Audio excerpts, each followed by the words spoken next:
Hello प्यारे बच्चों, नमस्कार, गुड मॉर्निंग दोस्तों, सुप्रभात, वेलकम। प्यारे बच्चों, मैं आशा करता हूं कि आप सब बच्चे बहुत अच्छे होंगे। एक बार कंफर्म कर दीजिए, क्या आप तक मेरी आवाज ठीक से आ रही है? सब ऑडियो वीडियो फाइन चल रहा है बेटा? सुमैया, आशीष, अर्पित, क्रिएटिव, समीम, अक्षय, अंजलि, बहुत बढ़िया दोस्तों। तो प्यारे बच्चों, ट्रायंगल के एकदम अंतिम फेज में, एकदम लास्ट फेज में हम लोग आ चुके हैं। ट्रायंगल पर एक अंतिम लेवल की बातें बेटा हम लोग पढ़ रहे हैं और काफी इंपॉर्टेंट लेवल तक की चीजें बेटा आप लोगों ने पढ़ ली हैं। काफी अच्छे प्रकार की चीजों को भी आप सबने समझ लिया था। अब दोस्तों समय है जब हम ट्रायंगल के अंतिम फेज के, हाँ बेटा, राधे राधे, प्रणाम। हम जब ट्रायंगल के अंतिम फेज के एकदम लास्ट प्रकार की चीजों को पढ़ रहे हैं, आपने बच्चों ट्रायंगल पे ना डिटेल में सारी बातें पढ़ी हैं। मतलब क्या ट्रायंगल का कंसेप्ट होता है, कैसे बनाए जाते हैं सवाल, क्या उनमें इन सेंटर है, क्या उनमें ऑर्थो सेंटर है, क्या उनमें सरकम सेंटर है, ये सारी चीजें बेटा आप लोगों ने पढ़ी हैं। ये सारी बातें बेटा आप सबने डिटेल में ट्राई करी हैं। हालांकि पेपर में बहुत मुश्किल प्रकार के सवाल नहीं आते। ऐसा नहीं है कि आपको ज्योमेट्री के जितने सवाल देगा वो सारे सवाल बड़े मुश्किल लेवल के देगा, नहीं। 70 to 80% क्वेश्चन, 70 से 80% क्वेश्चन है ना बेटा, वो इजी लेवल के ही पूछे जाते हैं। जो बेसिक वाली थ्योरम होती हैं, एकदम इजी वाली थ्योरम होती हैं, उन पर डिपेंड करने वाले सवाल होते हैं। लेकिन 15-20% के सवाल ऐसे भी होते हैं जिनका लेवल थोड़ा सा बढ़िया, जो थोड़े से उच्चतम स्तर के, जो थोड़े से बढ़िया प्रकार के सवाल होते हैं। तो हर एक लेवल की चीज बेटा आपको समझनी है, हर एक बात की बात आपको कवर करनी है। और बताओ बेटा, एकदम लास्ट में आप लोग कौन सा ट्रायंगल पढ़ रहे थे? हमने शायद इक्विलेटरल ट्रायंगल को पूरा पढ़ लिया था ना बेटा। इक्विलेटरल ट्रायंगल में जो कुछ भी होता है, जो कुछ संभावनाएं हैं, क्या कुछ उसमें बन सकता है, क्या कुछ उसकी पॉसिबिलिटीज हैं, वो सारी बेटा आपने डिटेल में पूरी पढ़ ली थी। इस पर आप लोगों ने मेजर पॉइंट ये किया था कि अगर कभी एक इक्विलेटरल ट्रायंगल के अंदर हमें कोई पैरेलल लाइन बनाएंगे किसी भी साइड के, तो अंदर भी एक जो ट्रायंगल बनता है वो इक्विलेटरल ही बनता है। और इक्विलेटरल ट्रायंगल में वो सर्किल बनाते हैं तो 3:1 में टूट जाते हैं। कहां तक के सवाल किए थे अपन ने? 15 सवाल कर लिए थे शायद, 14, ठीक है। यहां तक की बातें बेटा आपकी पूरी हो गई थी और आज हम ट्रायंगल का ये अंतिम फेज पढ़ रहे हैं। ट्रायंगल आपका पूरा करवा दिया जाएगा। फिर मंडे से बेटा अपन सर्किल को पढ़ना स्टार्ट कर देंगे। मंडे ऑनवर्ड्स बेटा आपकी सर्किल की क्लास आरंभ हो जाएगी। फिर वो सर्किल की क्या जीवा होती है, क्या सर्किल के नियम होते हैं। और अभी तक आपने जितना पढ़ा है ना, 30-40% सर्किल आपने पढ़ भी लिया।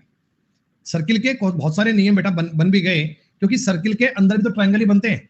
जब आपके सामने सर्किल आएगा कोई, तो सर्किल के अंदर वो एंगल पूछेगा, और जब एंगल पूछेगा तो एंगल में ट्रायंगल काम आएगा।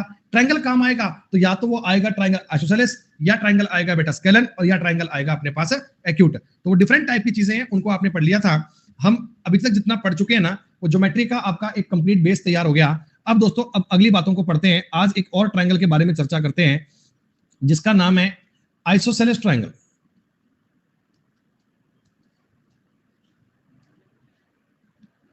समद्विबाहु त्रिभुज।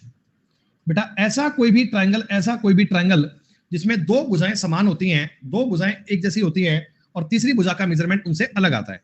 तो इस पर बेटा जो आप लोग बेसिक बात आज तक पढ़े हैं, एक हल्का फुल्का सा रिवीजन कर लीजिए, फिर इसके सवाल करेंगे और फिर आपका ट्रायंगल मान लेंगे कंप्लीट है बच्चों। ए, बी और सी, ये मान लीजिए आपके सामने एक ट्रायंगल है। चूंकि मैंने आपको बोला ये ट्रायंगल है आइसोसेलेस, इसलिए बच्चों ये साइड मान लीजिए ए है, ये साइड मान लीजिए ए है, और ये साइड क्या है? बी। जाहिर सी बात है दोस्तों, ये दो एंगल अगर बराबर हैं, दो भुजाएं अगर बराबर हैं, तो ये वाले दोनों कोण भी बराबर ही आएंगे। बताओ, ये वाले दोनों कोण भी बराबर आएंगे। आप ये कहना कि अगर मैं इस ए पॉइंट से सामने वाले पॉइंट पर एक परपेंडिकुलर बनाऊं बेटा, लंब बनाऊं एडी, तो ये बताओ बेटा आप मुझे कि जो ये परपेंडिकुलर बनेगा, ये जो परपेंडिकुलर बनेगा, क्या ये इस साइड बीडी को, बीसी को दो इक्वल पार्ट में डिवाइड भी करेगा? क्या दो इक्वल पार्ट में डिवाइड भी करेगा? पहले बच्चों ये एंगल बाइसेक्टर भी है, ये एंगल बाइसेक्टर भी है, ये दो एंगल इक्वल बनेंगे। आप कहना सर ट्रायंगल एबीडी की बात करो या ट्रायंगल एडीसी की बात करो ना, ये एंगल थीटा, ये एंगल थीटा, ये एंगल 90, ये एंगल 90, तो क्या ये ऊपर वाला एंगल भी अल्फा और अल्फा बराबर आना चाहिए क्या? तो इसका मतलब दोस्तों नहीं, सिमिलर नहीं है बेटा। ये दोनों ट्रायंगल एक दूसरे के कॉन्ग्रुएंट है। आपने पढ़ी थी ना कॉन्ग्रुएंसी, डिट्टो सेम है, फोटोकॉपी एक दूसरे की। आप एक दूसरे को ओवरलैप कर सकते हैं, क्योंकि आप समझो ना, ये लाइन आधी है, ये b/2 है, ये लाइन भी b/2 है। हाइपोटेनियस इनमें बराबर है, दोनों में बेस इनमें बराबर है, तो क्या ये हाइट भी इनकी बराबर ही आएगी बेटा? भाई तीनों कोण बराबर हैं, संगत भुजाओं का अनुपात भी समान है, तो इसका मतलब ये दोनों ट्राइंगल एक दूसरे के क्या हो गए, कॉन्ग्रुएंट ट्राइंगल हो गए। यानी triangle A B D congruent होगा बेटा ट्राइंगल ए सी डी के, सारी चीजें इनमें एक दूसरे के बराबर हैं। अच्छा, इस हाइट को ज्ञात कैसे करते हैं?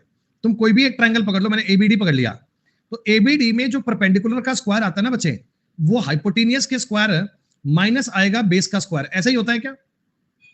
हाइपोटेनियस का जो स्क्वायर है, यानी एच लिखा ना, एच, ये हाइट को बता रहा हूं मैं, H is not a hypotenuse, H क्या है बच्चों, हाइट। ये हाइट का स्क्वायर है, ये इसके और इसके स्क्वायर के डिफरेंस के बराबर आएगा।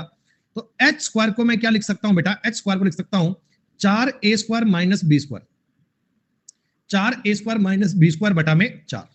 तो एच का मतलब ये आ गया रूट के अंदर 4a² माइनस बी स्क्वायर बटा में 2। अगर कभी एक समद्विबाहु त्रिभुज की हाइट ज्ञात करनी हो तो आप ये फॉर्मूला रटे मत, मैं नहीं चाह रहा कि आप इसको रटें, बस आपको ये बनाना कैसे पता लगा कि अगर मैं ए का मान दे दूं, बी का मान दे दूं, बेटा हाइट ज्ञात कर पाओगे ना आप, इनमें ट्रिपलेट को सेट कर पाओगे। ट्रिपलेट नहीं भी बनेगा, रूट में आंसर आएगा तो भी कर पाएंगे, तो भी कंफ्यूजन नहीं है। हाइट होता है 4a² माइनस बी स्क्वायर बटा 2। अच्छा, अब बताओ अगर मुझे इस ट्राइंगल का एरिया ज्ञात करना हो, कई बार सवाल एरिया का पूछ लेता है। एरिया, एरिया के बारे में बेटा हमने आज तक पढ़ा है कि ट्राइंगल का एरिया होता है 1/2 गुना बेस गुना हाइट। ये बचपन से आज तक पढ़ते आए हैं कि कोई भी ट्राइंगल हो, कैसा भी ट्राइंगल हो, एरिया आएगा 1/2 गुना बेस गुना हाइट। 1/2 तो कांस्टेंट है। बेस की वैल्यू बी है क्या, बताओ बेटा, पूरे ट्राइंगल में, पूरे ट्राइंगल में बेस की वैल्यू बी है क्या? आप कहना सर हाइट का मान हमने अभी अभी ज्ञात किया था, अभी थोड़े पल बीते हैं, हमने अभी अभी ज्ञात किया था, तो ये आपके सामने बच्चों एक एरिया का फॉर्मूला आ गया। हालांकि ये फॉर्मूला आपको याद होना चाहिए, पर नहीं भी हो पाता तो चिंता की बात नहीं है, हम तुरंत एग्जाम में विद इन सेकेंड्स इस चीज को खुद से ड्राइव कर सकते हैं, हम इस चीज को खुद से बना सकते हैं। क्या ये बात आपको समझ में आई? हालांकि ये फॉर्मूला ऐसा दिया जाता है कि रट लीजिए, नहीं रटोगे तो भी काम चलेगा, नहीं रटोगे तो भी काम चलेगा। अरे आप मुझे एक छोटी सी बात बताओ, मैंने तुमको एक कहा भाई एक आइसोसेलेस ट्राइंगल है, ये साइड 29 है, ये साइड 40 है, तो आप मुझे इसका एरिया बता दो, एरिया। तो आपने कहा सर अगर मैं इस लाइन को मिलाऊंगा तो ये भी 20 टूटेगा, ये भी 20 टूटेगा, क्या इसकी हाइट 21 आएगी क्या? क्या इसकी हाइट 21 बनेगी क्या? 20, 21, 29 एक ट्रिपलेट होता है बच्चे, ट्रिपलेट आपको याद रहना चाहिए, ट्रिपलेट बहुत काम की चीज है। ट्रिग्नोमेट्री पढ़ो, ज्योमेट्री पढ़ो बेटा, आप किसी भी हाइट एंड डिस्टेंस को पढ़ो, ये ट्रिपलेट आपके काम की चीज है। तो 1/2 गुना आधार, आधार कितना है 40, ऊंचाई कितनी है 21, आपके सवाल का उत्तर आ गया 420। अब आपने कहा गुरुजी हमने तो फॉर्मूला याद कर रखा था, एरिया का फॉर्मूला हमने अभी अभी तो पढ़ा था, b/4 under root 4a² minus B square, ये होता है क्या? अरे अभी तो बताया ना 4a² minus B square put करना है। देखो इसे करने में कितना टाइम लगे, बी मतलब इरिलेवेंट साइड है 40, 40/4 रूट के अंदर 4a², ए का मतलब 29 है, 29 का स्क्वायर हो गया 841, बी स्क्वायर, बी मतलब 20 है, 20 का स्क्वायर हो गया बेटा 40 का स्क्वायर 1600। अगर मैं 40/4 करूंगा गुणा, रूट के अंदर इनका गुणा करूंगा 4, 4 चौक 16 का मतलब 1, 32 और 3364 माइनस 1600, ये आ गया 1764, 1764। अब ये 10 बार करोगे, रूट में है ये 10 बार कटेगा, 1764 बेटा क्या बताओ 42 का स्क्वायर है, ये 420 हो गया। अब ये सब करने में बहुत टाइम लग गया ना, ये सब करने में बहुत वक्त लग गया ना बेटा, लेकिन आप पेपर में ये चीजें फॉलो मत करना, आपको डायरेक्ट ये आर्ट आनी चाहिए। हमें एक राइट एंगल ट्राइंगल को सॉल्व करना आता है, हमें एक राइट एंगल ट्राइंगल, ये राइट एंगल ट्राइंगल ही तो बन गया, अरे ये एक राइट एंगल ट्राइंगल ही तो बन गया। आपको ये साइड पता है, ये साइड पता है, तो हाइट ज्ञात करने में कोई भी दिक्कत नहीं है, और हाइट ज्ञात अगर आपने कर ली, एरिया भी ज्ञात कर लो, सिंपल है। आइसोसेलेस ट्राइंगल में बेटा ज्यादा कंफ्यूजन नहीं है, बस समझ लेना कि अगर कोई ट्राइंगल आइसोसेलेस है, सामने वाले पॉइंट से अगर आप सामने वाले पॉइंट पर भुजा पर कोई एक मीडियन ऐसे बनाओगे जो 90 डिग्री का एंगल बना रही है, तो मीडियन भी होगी 90 डिग्री का एंगल भी बनाएगी। और इस पे ना बेटा सारे पॉइंट कौन कौन से, सेंट्रोइड भी इसी लाइन पर होगा, ऑर्थो सेंटर भी इसी लाइन पर होगा, इन सेंटर भी इसी लाइन पर होगा, और क्या बोलते हैं सर्कम सेंटर भी इसी लाइन पर होगा। ये सब कुछ एक साथ नहीं है, आइसोसेलेस ट्राइंगल में सब एक लाइन पर होते हैं, सब इसी भुजा पर होते हैं, सब इसी भुजा पर होते हैं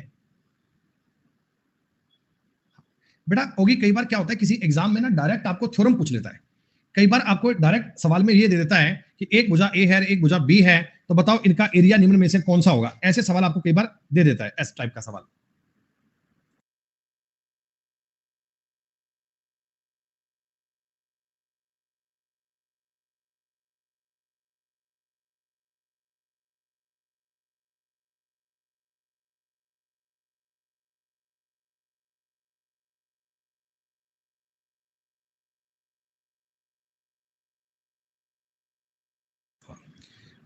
ट्रायंगल में हमेशा कॉन्ग्रुएंट होंगे, हाँ हमेशा बेटा, always villain, always always 100% congruency आनी जरूरी है ना बेटा। आप इस बात को लॉजिकल समझो ना, हमें ये बात रटना नहीं है, हम इस बात को ट्राई टू अंडरस्टैंड। आप इस चीज को ऐसे बनाकर देखो, मैं आपके सामने कोई भी एक ट्रायंगल क्रिएट करता हूं, कोई भी कैसा मर्जी मान लो, A B C. Suppose that ये दो भुजाएं बराबर हैं, ये दो भुजाएं बराबर हैं, ये भुजा 20 है, 20 मत मानो इसको, कुछ और मानो, चल 20 मान लो, कोई बात नहीं। ये भुजा भी दोस्तों 20 है, क्लियर। ये दोनों भुजाओं के माप आपको 20-20 दे दिए गए हैं और ये साइड आपको बोल दी गई है 30। अब ये दोनों अगर भुजाएं बराबर हैं, दोनों कोण बराबर होंगे, आप कहना सर ये 50 होगा और ये भी 50 होगा, मान लो एक पल के लिए मैंने ऐसा दे दिया, ऐसा।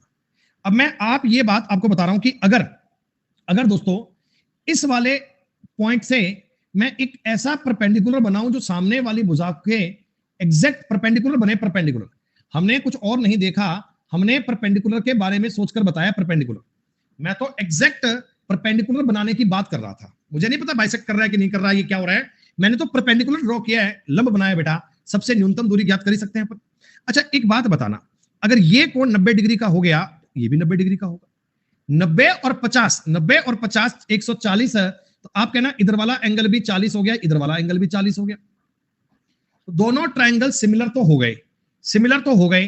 अगर दोनों ट्रायंगल सिमिलर हो गए तो बेटा आप मुझे एक बात बताना, इसमें भी 90 डिग्री के सामने 20 है, इसमें भी 90 डिग्री के सामने 20 है, यानी संगत भुजाओं का रेशो 1 बन रहा है ना, संगत भुजाओं का अनुपात 1 बन रहा है ना, तो आप ये समझ लेना दोनों ट्रायंगल आपस में कॉन्ग्रुएंट आएंगे ही आएंगे, हर हाल में आएंगे, दुनिया की कोई ताकत इनको रोक नहीं सकती, मन करे ना करे ये एबीडी।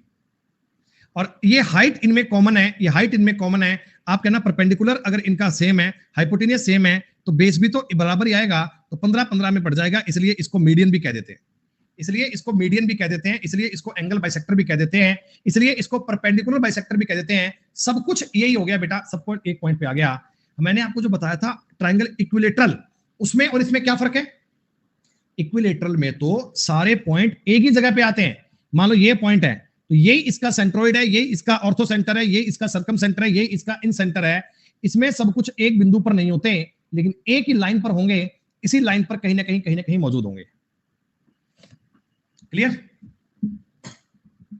ठीक है। अब प्यारे दोस्तों एक आप बड़ी इंपॉर्टेंट चीज को और पढ़ लीजिए, ये सबसे ज्यादा जरूरी है, इसका नाम है राइट एंगल आइसोसेलेस ट्रायंगल।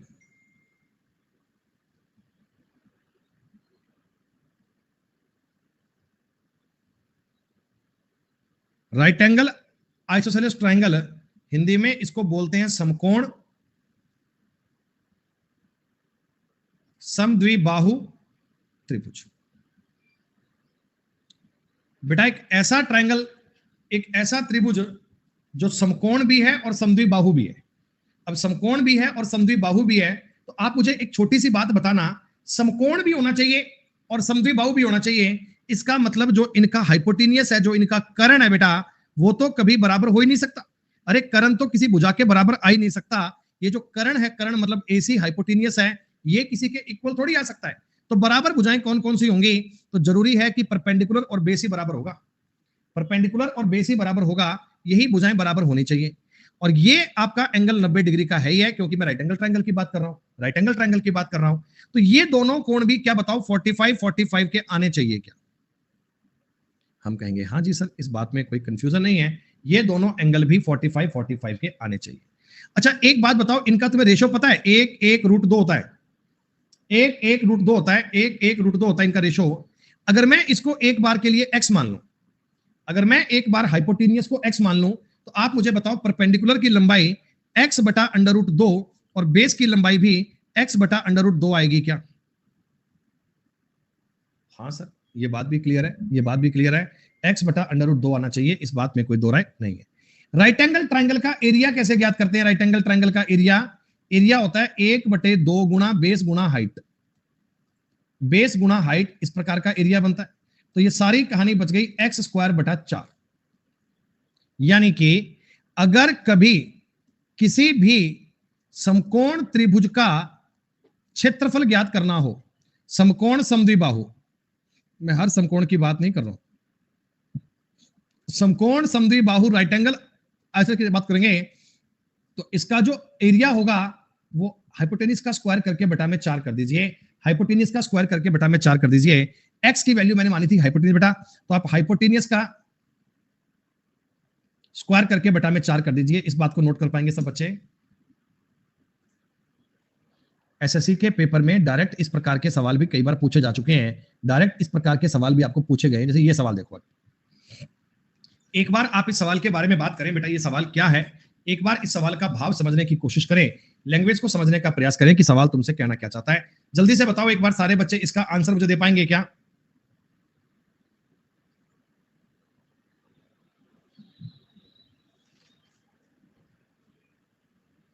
हाँ जी भाई।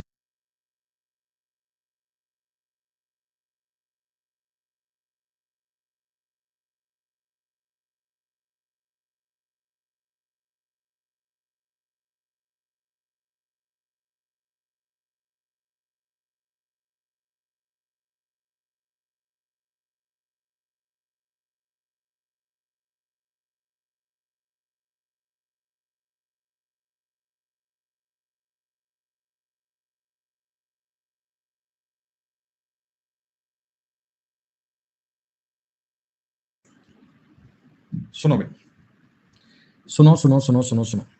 समकोण समद्वि बाहु त्रिभुज का क्षेत्रफल इतना है, कर्ण की लंबाई। मैं जानता हूं एरिया जो होता है वो हाइपोटेनियस के स्क्वायर के बटा में 4 करना है, खत्म बात। हाइपोटेनियस का स्क्वायर आ गया मेरे पास 500, हाइपोटेनियस की वैल्यू कितनी आ गई बच्चों? तो आप कहना जी 100 इंटू 5, 100 से अगर 10 बाहर आ गया तो 10 और रूट के अंदर 5 आ गया। बताओ इस सवाल को करने में 10-15 सेकंड से ऊपर टाइम तो लगना ही नहीं है, 10 सेकंड का सवाल था। इस बात को सब बच्चे कर पाएंगे क्या? चलिए, एक सवाल आप सबके सामने है, एसएससी के पेपर का पूछा हुआ सवाल है, बड़ा ही सिंपल सा। एबीसी ऐसा एक समद्वि बाहु समकोण त्रिभुज है। समकोण लिखा नहीं है पर कोई बात नहीं, हम समझ गए समद्वि बाहु त्रिभुज है। एबी और एसी बराबर है AD, angle A B C वाले आधार की बीसी की माध्यिका है, तो बी एडी कितना बनेगा? 35 और 55 90 होते हैं क्या? 55 डिग्री आंसर आ गया।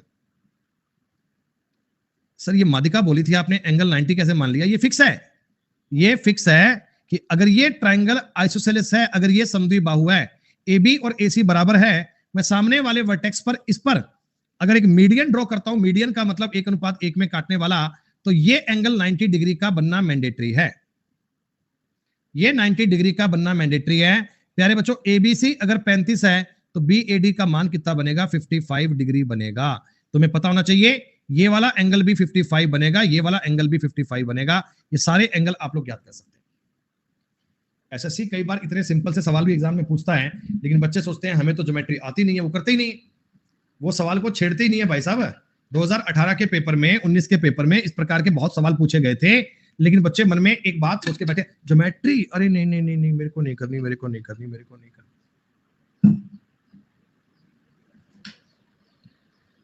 जल्दी से ट्राई कर दीजिए फटाफट से।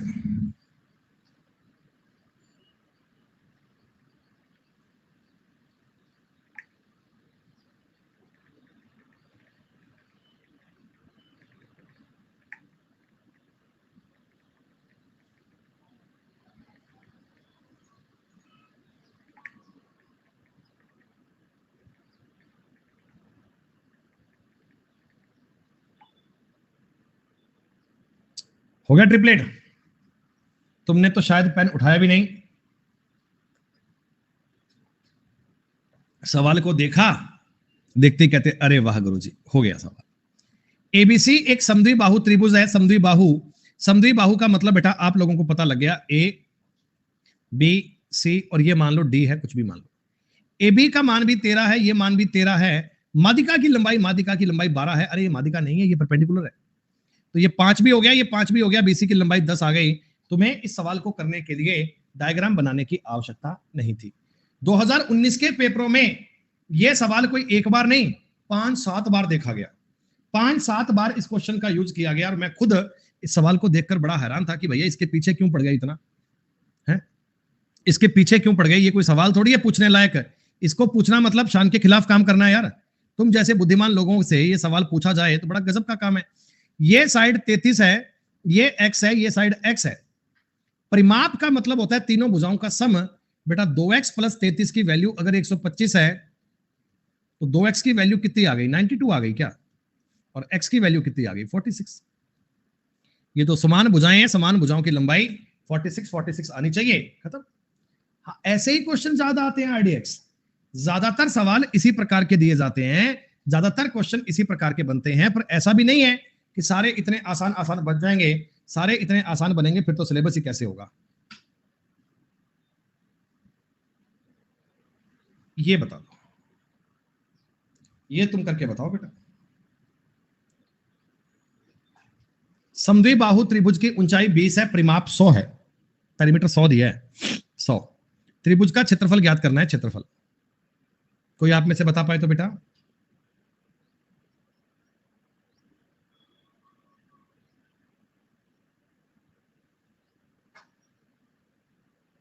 कोई आप में से बालक ट्राई करेगा, खुशी 420 आंसर देने हैं, और कोई बालक ए आंसर दे रहे हैं, ए आंसर नहीं बनेगा अर्पित, ए आंसर नहीं बनेगा, 420 ही आपके सवाल का उत्तर बनेगा, एकदम सही। सुनो क्या है, देखो ये सवाल मैं आपको बताऊंगा दोनों टाइप से, हालांकि जो सबसे कॉमन सेंस की चीज है ना वो होता है ट्रिपलेट। आप एक बात समझो, मेरे पास एक ट्राइंगल है बेटा, वो ट्राइंगल आइसोसेलेस, ये बात बोली गई, हमेशा ये ऊंचाई देता है ना बेटा, ये समान भुजाओं के सामने भुजा होती है, असमान उस पर देता है ऊंचाई, ये ऊंचाई 20 है।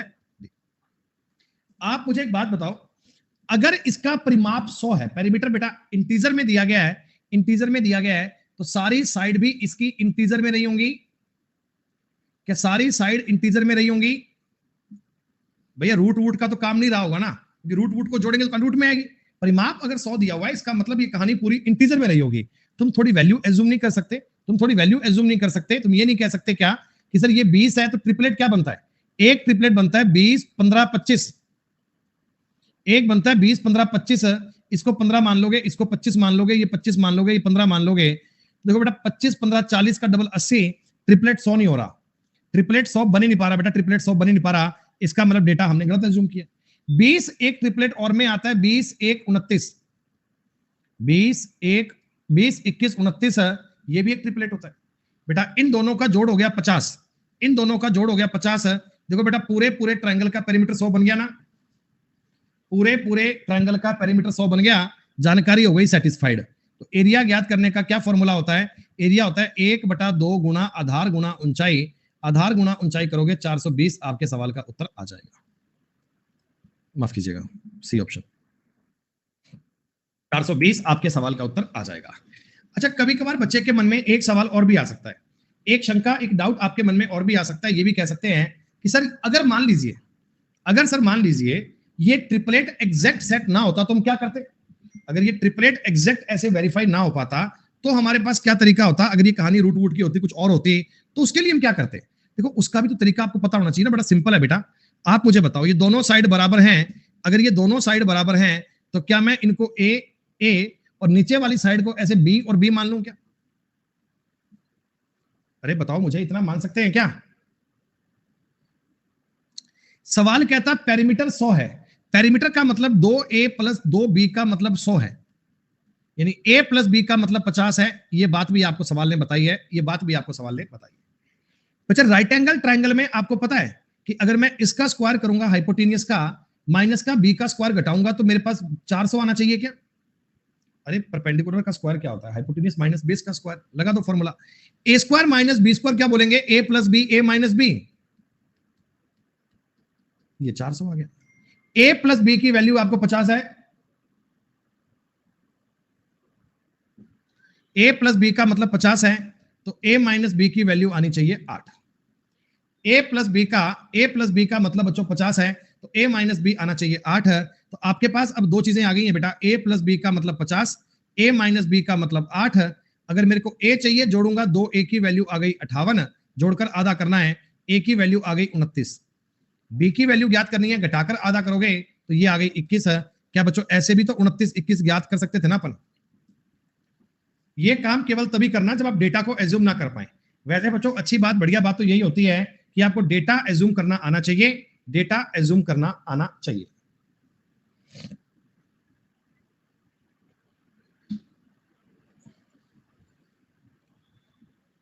ये बढ़िया सवाल, पेपर का पूछा हुआ सवाल है ये। अगर इसमें कुछ अच्छे सवाल बनते हैं, 8 कैसे, जो ही इनको घटा के आधा कर लेना बेटा, अब ये चीज तो आनी चाहिए तुम्हें, ये वाली बात तुम्हें आनी चाहिए। अगर इसका मान 50 दिया हुआ है सवाल में, तो 50 गुना 8 करने पे 400 आता है। समकोण समद्विबाहु त्रिभुज का परिमाप कितना है? परिमाप 2p परिमाप है। त्रिभुज का क्षेत्रफल कितना आएगा, एरिया कितना आएगा? परिमाप देखकर एरिया बता पाओगे बेटा? समकोण समद्विबाहु है बच्चों, मैंने आपको बताया था ना, समकोण समद्विबाहु त्रिभुज का अगर एरिया ज्ञात करना हो, एरिया, तो आप हाइपोटेनियस के स्क्वायर में 4 का भाग देते हो क्या? हाइपोटेनियस के स्क्वायर में 4 का भाग देते हो क्या? अगर कोई व्यक्ति मुझे आकर इसका हाइपोटेनियस बता जाए, अगर कोई मेरे कान में आकर हाइपोटेनियस बता जाए, दोस्तों जीवन का आनंद आ जाए, बात का मजा आ जाए, जीवन की तसल्ली हो जाए मुझे। तो चलिए मैं एक राइट एंगल ट्रायंगल ऐसा बना ही लेता हूं, ताकि मैं किसी बात पे डिपेंड क्यों रहूं, मैं तो तुरंत इस बात को सामने से ड्रॉ कर लेता हूं। ए बी सी जो मर्जी मान लो, एक ही बात है, कोई फर्क नहीं पड़ता, एक ही बात है। आपने कहा सर समकोण समद्विबाहु का परिमाप 2b है। अगर ये समकोण है, समद्विबाहु भी है, तो ये 45 45 बनेंगे बेटा। एक बात मुझे बताइए, मैं दो साइड कुछ मान लूं, इसको x मान लूं, इसको x मान लूं, ये √2x आएगा।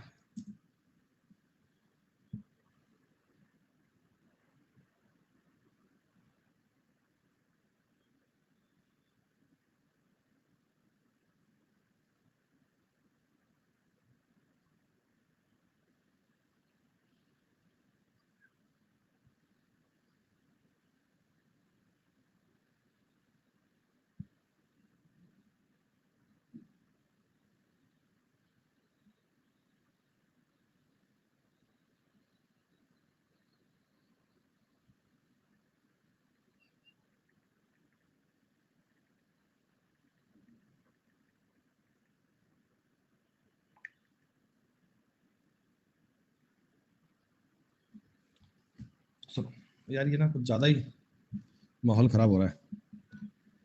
आप मुझे बताओ बेटा, x प्लस एक्स ये √2x हो गया, इतनी बात सही है? x x √2x हो गया। तो आप मुझे छोटी सी बात बताओ, परिमाप क्या होता है? इन तीनों को जोड़ेंगे, 2x प्लस √2x, क्या ये पेरीमीटर 2 के बराबर दिया गया? क्या ये पेरीमीटर आपको, सॉरी 2p है, माफ कीजिए 2p है, ये परिमाप आपको 2p के बराबर दिया गया है क्या? अरे बोलो। तो आप इसमें से अगर x कॉमन लेंगे, या x कॉमन मतलब ठीक है, x कॉमन लो, एक ही बात है यार, √2x, अगर √2x कॉमन लूंगा, अंदर बचेगा √2 प्लस 1 बराबर 2p। √2x की वैल्यू आ गई दोस्तों 2p प्लस में √2 plus 1। Is it fine, is it correct? क्या बच्चों ये बात सही है? आप कहना, तो थोड़ा सा इसको आसान करने के लिए हम ऊपर नीचे इसका कॉन्जुगेट इससे अपोजिट के साइन से ऊपर नीचे गुणा कर लेंगे। तो नीचे तो देखो a² माइनस b² करेंगे, 1 बन जाएगा, तो ऊपर आ गया 2p गुना √2 माइनस 1। प्यारे बच्चों, ये जो आपने चीज निकाली है, ये जो बात आपने ज्ञात करी है, क्या ये बताओ, ये आपको एक प्रकार से हाइपोटेनियस का मान मिल गया क्या? अरे ये जो वैल्यू आपके सामने आई है, ये कर्ण का मान ही तो है। कर्ण आपने क्या लिखा, √2x, उसी को तो आपने फाइंड कर लिया। तो अब आपने कहा एरिया ज्ञात करने के लिए हम एक तरीका जानते हैं, इसका स्क्वायर करेंगे, 2p √2 माइनस 1, इसका स्क्वायर करेंगे और बटा में 4 कर देंगे। तुम्हें ऐसे सारे स्टेप लिखने नहीं होते हैं।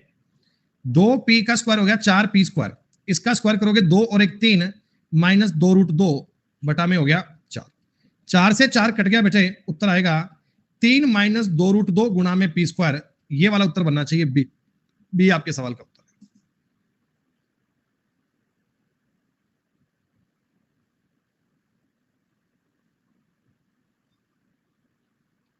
सवाल कोई मुश्किल नहीं है, बस आपको ना ये हाइपोटेनियस वाला तरीका पता लगना चाहिए था। हाइपोटेनियस वाले तरीके की बात आपको समझ में आनी चाहिए थी, इतनी सी बात है बच्चों। आप ये भी कर सकते हैं कि इसमें आप x फाइंड करने में, x फाइंड करने में फिर एरिया बनेगा x² बटा 2। बात वही है बेटा, घूम फिर के बात वहीं जानी है, सेम कहानी है, सेम सिस्टम है।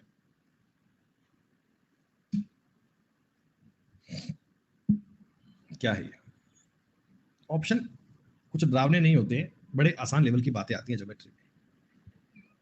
समद्विबाहु त्रिभुज एबीसी में AB और AC बराबर है, बिंदु B से होते हुए एक वृत्त खींचा जाता है जो AC को मध्य बिंदु पर टच करता है और AB को P पर काटता है। तो APB का मान बताओ। पहली बात तो बच्चों आपके सामने है एक समद्विबाहु त्रिभुज, बनाओ जैसा तुम्हें सवाल कह रहा है वैसा बनाओ, A B C। ये बच्चों ए बी और ए सी बराबर है, ए बी और ए सी बराबर है, ठीक है सर। अब एक सर्किल बनाना है दोस्तों, ऐसा सर्किल कैसा बनाओगे? सर्किल एक ऐसा बनाओ कि बी से तो होते हुए जाए, एसी को उसके मध्य बिंदु पर टच करे और ए बी को पी पर काटे। तो जो मैंने ये सर्किल बनाया बच्चों, ये इस प्रकार के नियम को फॉलो कर रहा है क्या, बताना एक बार।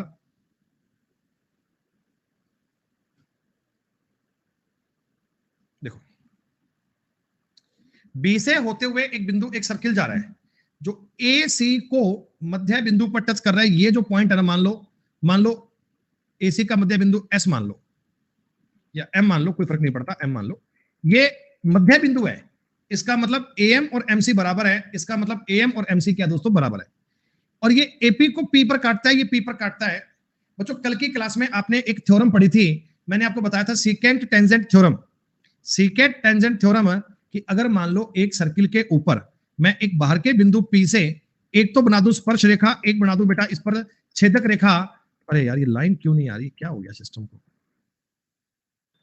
ये लाइन और ये लाइन इस प्रकार की बना दी जाए, ये लाइन इस प्रकार की बना दी जाए, ये पी, ये ए और ये बी और ये है दोस्तों टी। तो हमने ये पढ़ा था पीटी का स्क्वायर जो आएगा, पीटी का स्क्वायर जो आएगा ये पीए और गुणा पीबी के इक्वल आएगा, याद है?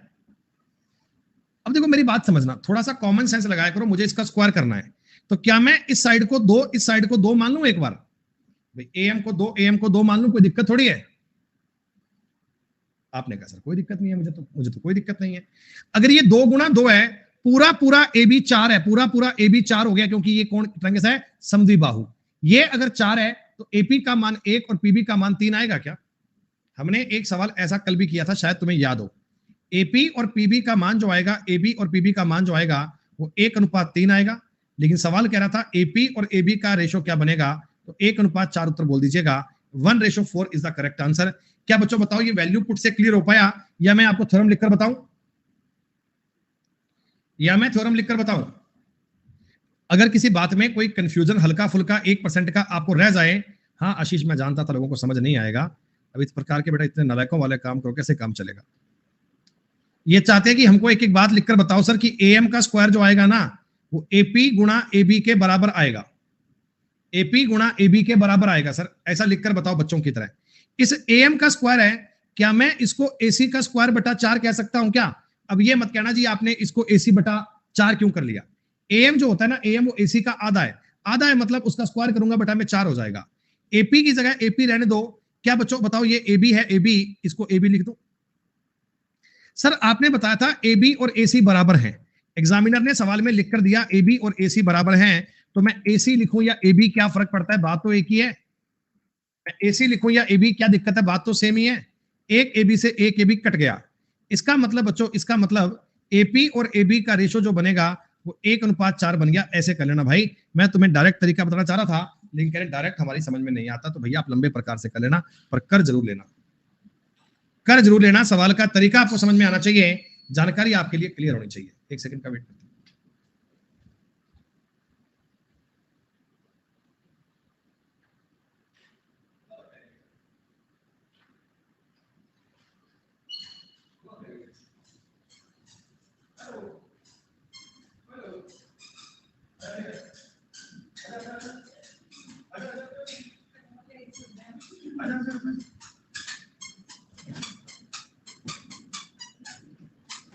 No no no no no no no no no no no मेरे पास आओ फेरी।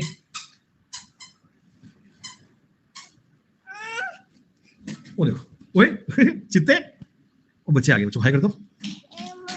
हाँ मम पिएगा, मम पिएगा, मम पिएंगे, पिला लो थोड़ा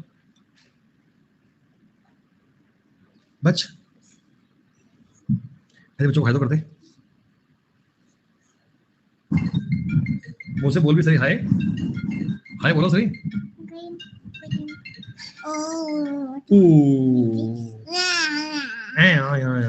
अच्छा ऐसे बोलो जॉनी जॉनी। अरे ओए गंदे बच्चे, ऐसे करो जॉनी जॉनी। तू रहने दे यार, तू बहुत शैतान हो गया, इसको ले लो यार, ये बहुत क्रांतिकारी हो गई। देखना वहां से बंद कर कंप्यूटर के, दुकान बंद हो जाएगी। लड्डू स्कूल गया बेटा, लड्डू कैसे लेके आए? लड्डू स्कूल है, लड्डू स्कूल है तो इसका आतंक चल रहा है बढ़िया प्रकार से। हाँ जी, धन्यवाद, शुक्रिया, ठीक है। इवनिंग में ले आना लड्डू को, लड्डू को ले आएंगे ना बेटा, फिर बाकी काम नहीं हो पाएंगे क्लास में।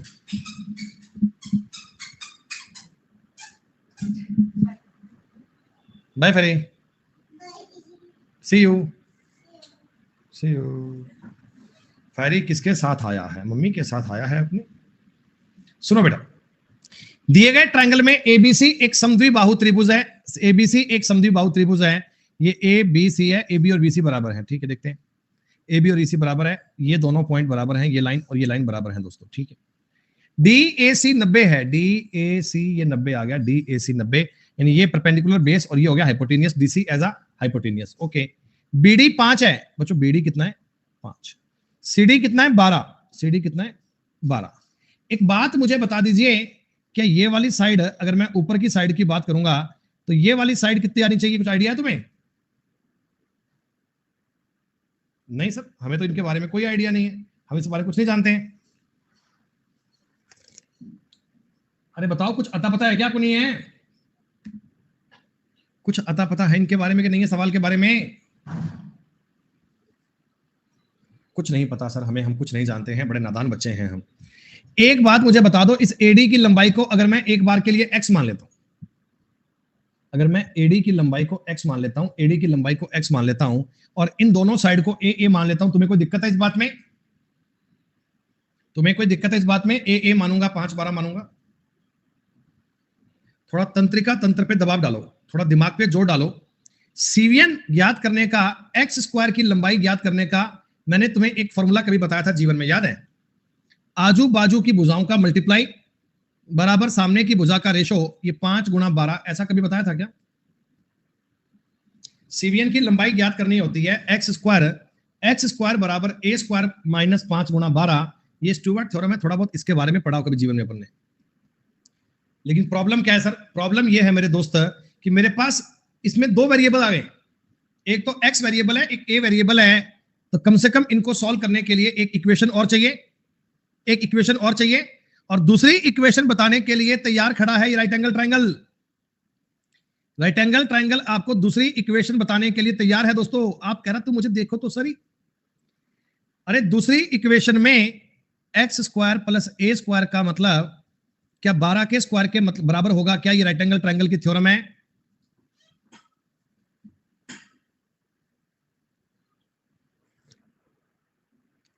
आपको सवाल में क्या चाहिए? आपको एडी चाहिए, मतलब एक्स चाहिए, एक्स चाहिए मतलब ए को खत्म करना है, ए को खत्म करना है तो ए को खत्म कर लेते हैं। ए स्क्वायर का मतलब यहां से निकाल लो 144 माइनस एक्स स्क्वायर, ये आएगा ना।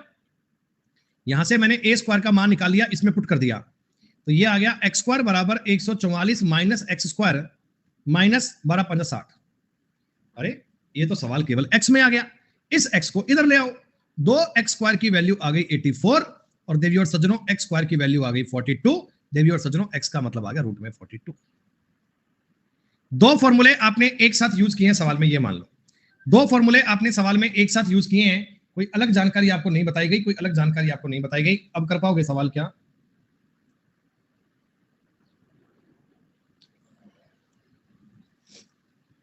मैं तुमसे ऐसा ही एक सवाल और पूछ लूं क्या?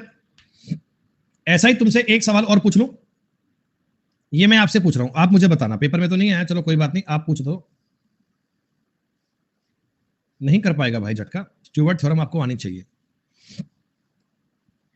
प्यारे बच्चों, ये राइट एंगल ट्रायंगल था, ये राइट एंगल ट्रायंगल था ए बी सी। मैंने बी वाले पॉइंट से सामने वाले बिंदु पर मान लीजिए एक कोई सीवियन बना दी जिसकी लंबाई है 2√5 सेंटीमीटर, ऐसी बता दी आइडिया से 2√5, और ये वाली साइड ए है, ये वाली साइड ए है, मतलब ये कैसा ट्रायंगल है? ये कैसा ट्रायंगल है? ये समकोण समद्विबाहु आइसोसेलेस राइट एंगल ट्रायंगल है।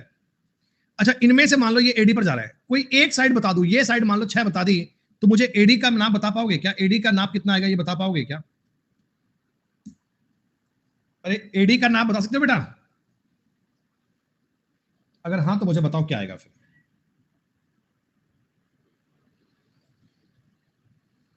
नहीं रे, कौन कह रहा है 20/6? समय में पिटाई कर देंगे, बता रहे तुम्हारे। समय तुम कहां के रहने वाले दोस्त, कहां से बिलोंग करते हो?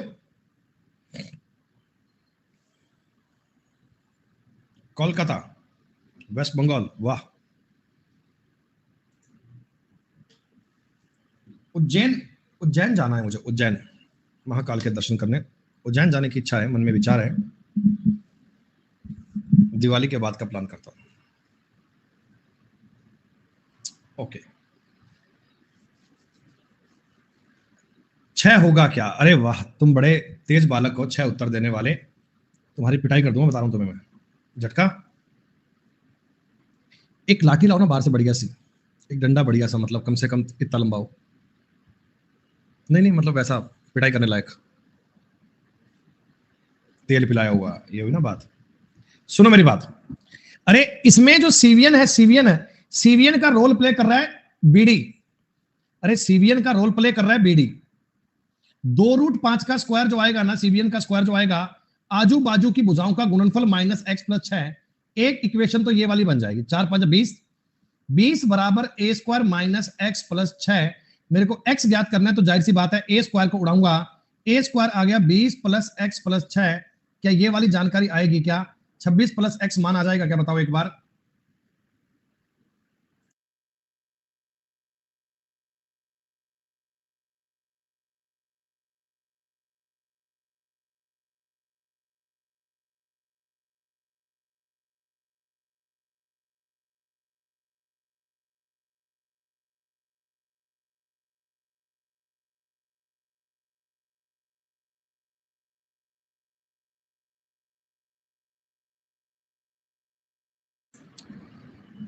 मल्टीपल होता है किसका बेटा? मल्टीपल, अरे इन दोनों का गुणा होगा ना बेटा। मैं भी यार फोन के चक्कर में लग गया, एक दोस्त का फोन आ गया था, बोला आज गुड़िया को स्कूल से आप ही लेके आना, मेरी बच्ची को भी। तो मैंने कहा मैं ले आऊंगा। एक इक्वेशन तो निकल कर आ गई दोस्तों, ये वाली। ये जो नियम आया ना, ये कहीं और से नहीं आया, ये अपने वो स्टूअर्ट भाई साहब थे, उन्होंने वो बता के गए थे। ये नियम वो वाले भैया बता के गए थे, मैंने उनसे बात करी, उन्होंने धीरे से बताया ये ऐसा होता है, लिख लो। अब मैं जाता हूं राइट एंगल ट्रायंगल पे। राइट एंगल ट्रायंगल क्या कहता है? राइट एंगल ट्रायंगल कहता है दोस्तों, a² + a² बनेगा, ये x+6 के होल स्क्वायर के बराबर बनेगा, बोलो हाँ। 2a² बराबर बनेगा x² + 36 + 12x।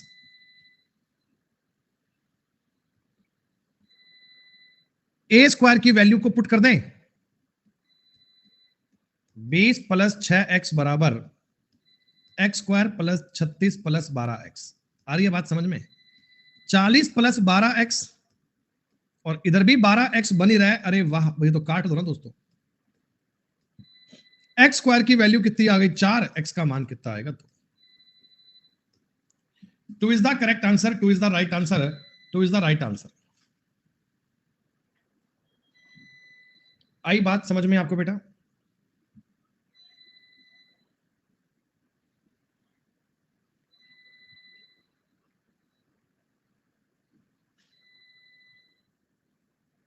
अरे एक ही तो बात है, झटका कह रहे हैं नीचे के ट्रायंगल से सही आ रहा है, मतलब इस आकृति को कह रहे हैं जी, अगर ऐसा बनाकर दे दोगे ना। अच्छा आप यूं कह रहे हो क्या, खाली इससे ए निकाल लें? आप ये कह रहे हो क्या झटका कि खाली इससे ए निकाल लें ऐसा? तो इसमें तुम्हें क्या पता भी एंगल 90 डिग्री कौन सा है? How can you apply Pythagoras in this? How can you apply Pythagoras in this? इसमें कोई एंगल 90 डिग्री थोड़ी है। अरे बेटा पाइथागोरस अप्लाई करने के लिए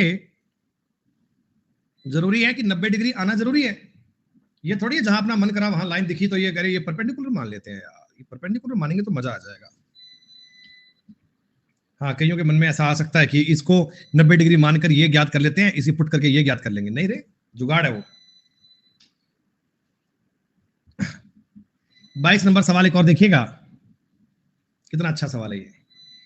ट्रायंगल एबीसी में एबी और एसी बराबर हैं, एबीसी का परिमाप, एबीसी का परिमाप 12 + 2√2 है। अच्छा, बीसी की लंबाई एबी की लंबाई का √2 गुना है, एबी की लंबाई का √2 गुना है।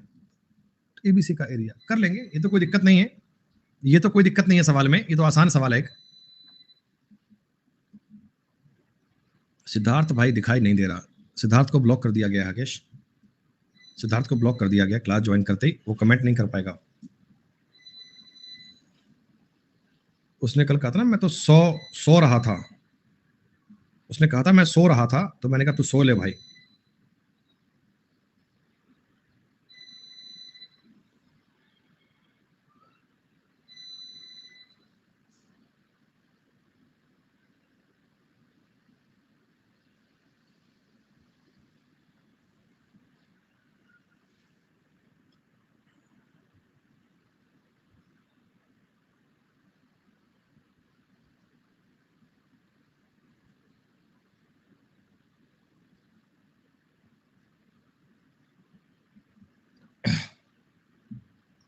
नया टॉपिक स्टार्ट नहीं होगा सुमनता, यही चलेगा, इसी को पढ़ लो बेटा।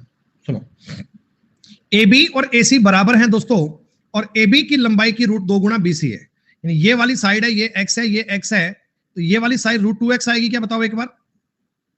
अरे ये साइड एक्स है, ये एक्स है, ये रूट 2x आएगी क्या? तुम्हें इनका रेशो पता है ना, तुम्हें इनका रेशो पता है ना। अब मुझे एबीसी का एरिया ज्ञात करना है बेटा, एबीसी का एरिया ज्ञात करना है तो हाइट भी चाहिए, एबीसी का एरिया ज्ञात करना है तो हाइट भी चाहिए, एंगल 90 डिग्री का है, यहां पर मुझे हाइट की भी आवश्यकता है। अब ये जो चीज बनेगी बीडी, क्या इसका आधा बनेगी? आप कहना तो चिंता की बात नहीं है, हम सबके गुणा में 2-2 मान लेते हैं। अरे भाई आप ये तो कह सकते हो ना कि मैं इसको अगर ऐसा ऐसा लिख लूंगा तो मुझे कोई दिक्कत नहीं है, हम तो भुजा मानते हैं, जो मर्जी मान ले। अब ये बताओ, ये वाली वैल्यू रूट 2x है और ये रूट 2x आ गई ना, बताओ बेटा मैं इतना संघर्ष क्यों कर रहा हूं, बताओ मैं इतना संघर्ष क्यों कर रहा हूं, मेरे को एक्चुअली हाइट चाहिए। अच्छा ट्रायंगल का पैरामीटर क्या होगा, तीनों भुजाओं को जोड़ोगे 4x प्लस 2 रूट 2x बराबर आ रहा है 12 प्लस 2 रूट 2,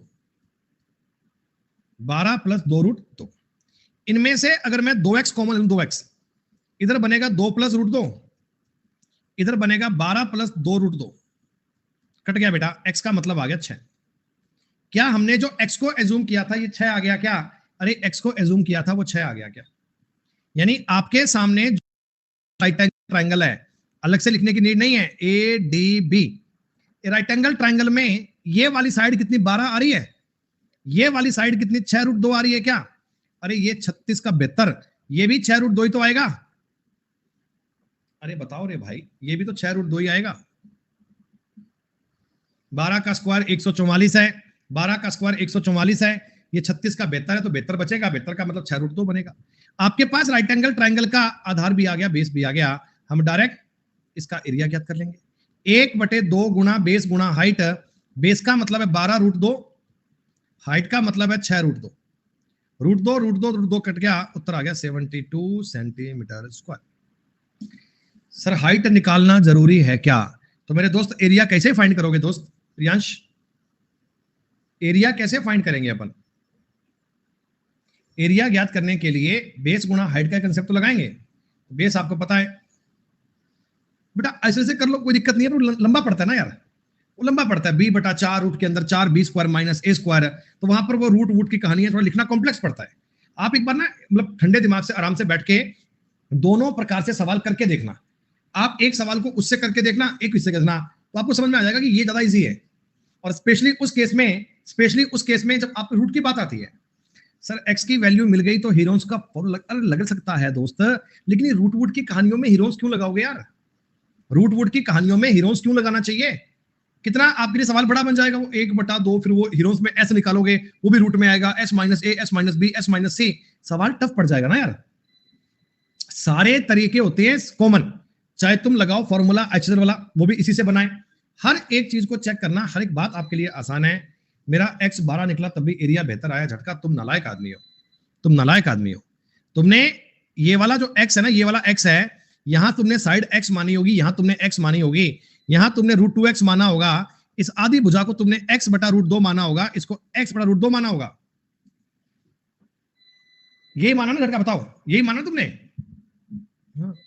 अब तुम ये मानोगे तो इसमें x का मतलब 12 ही आएगा, भाई मेरी तो साइड 12 ही आ रही है, साइड मेरी भी तो 12 ही आ रही है। हाँ मैं कहता हूं भाई साहब तुम ऐसे तुम इसको 4x मानो, तुम इसको 4x मानो, इसको भी 4x मानो, अब की बार सॉल्व करना, x का मतलब 3 आएगा। भाई कहने का मतलब है आपका जो ट्रायंगल बन रहा है ना, उसमें साइड की वैल्यू 12 आनी चाहिए, उसमें साइड की वैल्यू 12 आनी चाहिए। अब तुम x को जो मर्जी मान लो, काट पीट के उत्तर तो सेम ही आना यार।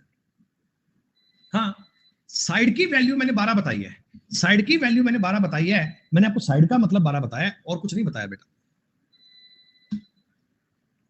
23 नंबर सवाल तो अपना हो ही गया था, 23 नंबर सवाल आपने कर लिया था, 23 नंबर की जानकारियां पूरी हो गई। अच्छा, ये सवाल एक बार आप कर दीजिएगा, फिर मैं आपसे मिलता हूं 5 मिनट के बाद में, तब बेटा अगली बातों को पढ़ेंगे। एक बार ये उम्मीद की जाती है कि इस क्वेश्चन को आप लोग तब तक सेल्फ ट्राई कर लेना, तब तक सेल्फ इस पे काम कर लेना। See you after a short break, only 5 minutes.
Sixty four answer आ गया दोस्तों आपका। अरे, तुम्हें एक बात पता नहीं चली जाने अनजाने में दोस्तों, तुम लोग ज्योमेट्री सीख गए हो, तुम्हें पता है।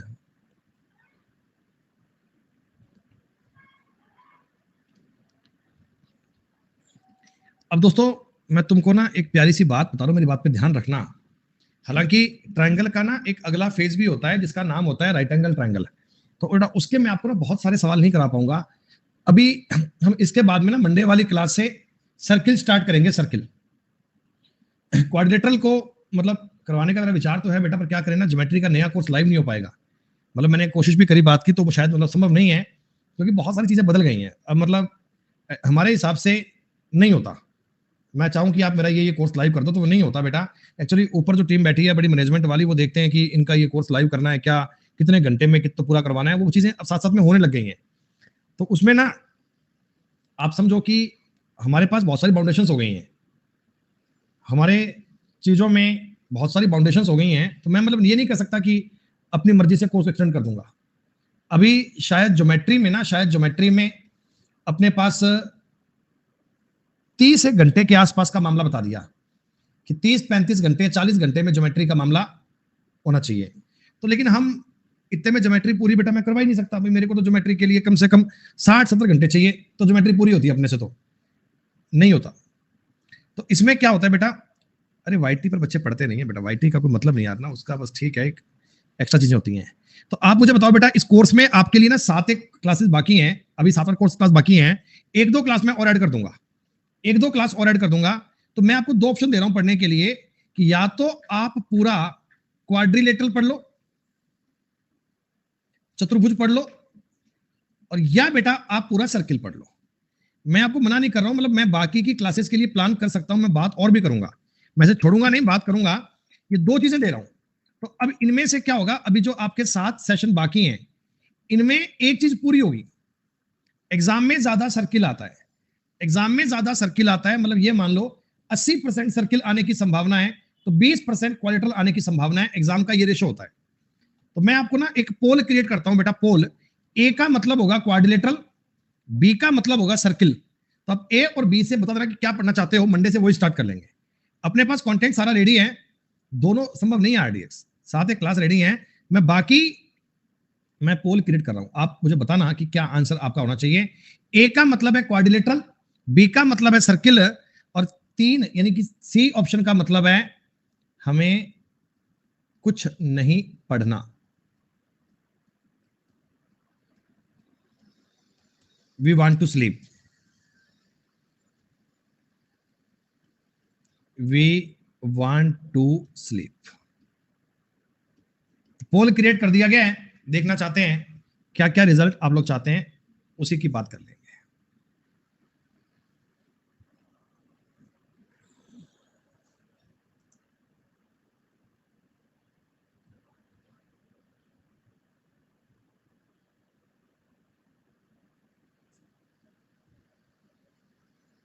तो मेरे हिसाब से सर्किल पढ़ने की संभावनाएं ज्यादा है तुम्हारी, तुम सर्किल ज्यादा पढ़ना चाहते हो, सर्किल पढ़ने की उम्मीद ज्यादा है। सिद्धार्थ ने आंसर दिया था, कह रहा है हमें कुछ नहीं पढ़ना, वी वांट टू स्लीप। तो वैसे भी सो रहा है दोस्त, तो वैसे भी सो रहा है, वैसे भी नींद में ही है, बात करना ही बेकार है। तो प्यारे बच्चों आज अपन एक ट्रायंगल को पूरा कर देते हैं और फिर मंडे वाली क्लास से आपका सर्किल का अध्ययन शुरू कर लेंगे। मंडे वाली क्लास से आप सर्किल का स्टार्ट कर रहे हैं।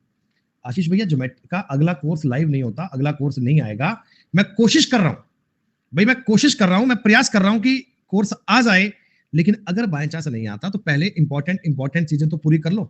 ट्रायंगल तो मैंने आपको डेप्थ में डूब के पढ़ा दिया भाई, ट्रायंगल तुम ना इतने कोर्स पढ़ लेना, जितने भी मैथ के मेरे फॉलो एजुकेटर्स हैं उनकी क्लास पढ़ लेना, तो मैं ट्रायंगल इतना गंभीरता से कोई नहीं पढ़ाएगा भाई साहब। 50 घंटे में तो ट्रायंगल निचोड़ दिया पूरा, एक एक थ्योरम तुम्हें ड्राइव करके बताइए भी ये कैसे बनी, ये थ्योरम कैसे बनी, इसमें मैंने कैसे एंगल माना, इसमें मैंने क्या करा, वो सारी चीजें अपने डिटेल में पढ़ ली। अब मंडे से अपन सर्किल को पढ़ लेंगे, कोई दिक्कत वाली बात नहीं। प्रियांश मैं सही बताऊं ना बेटा, मेरे को वाईटी पे काम करना कंफर्ट नहीं लगता बेटा, वाईटी पे नहीं मजा आता यार।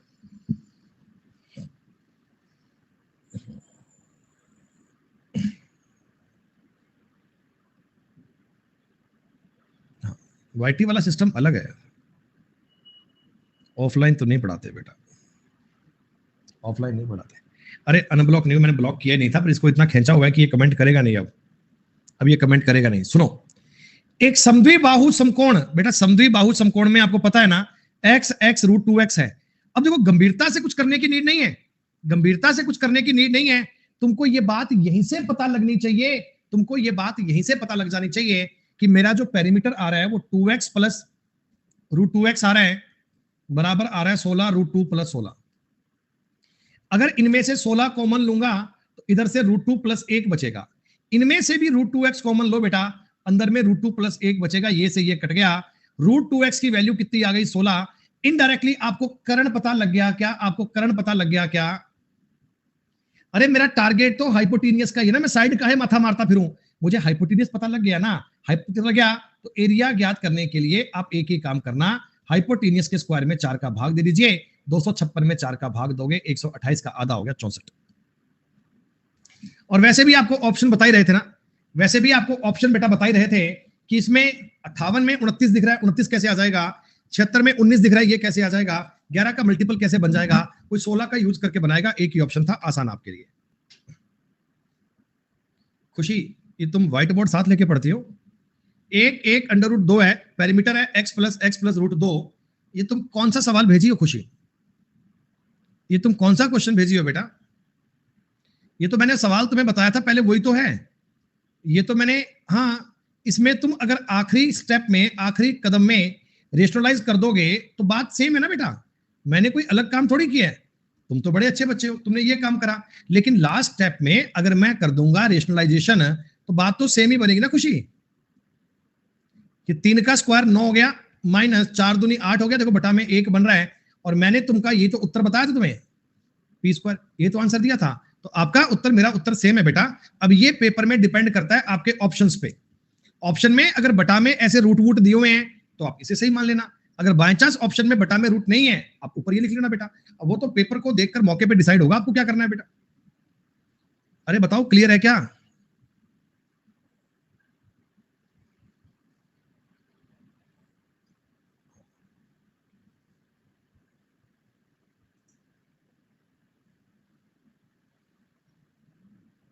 नहीं, गलत थोड़ी है, वो तो एक लास्ट पॉइंट है, एक लास्ट जानकारी है।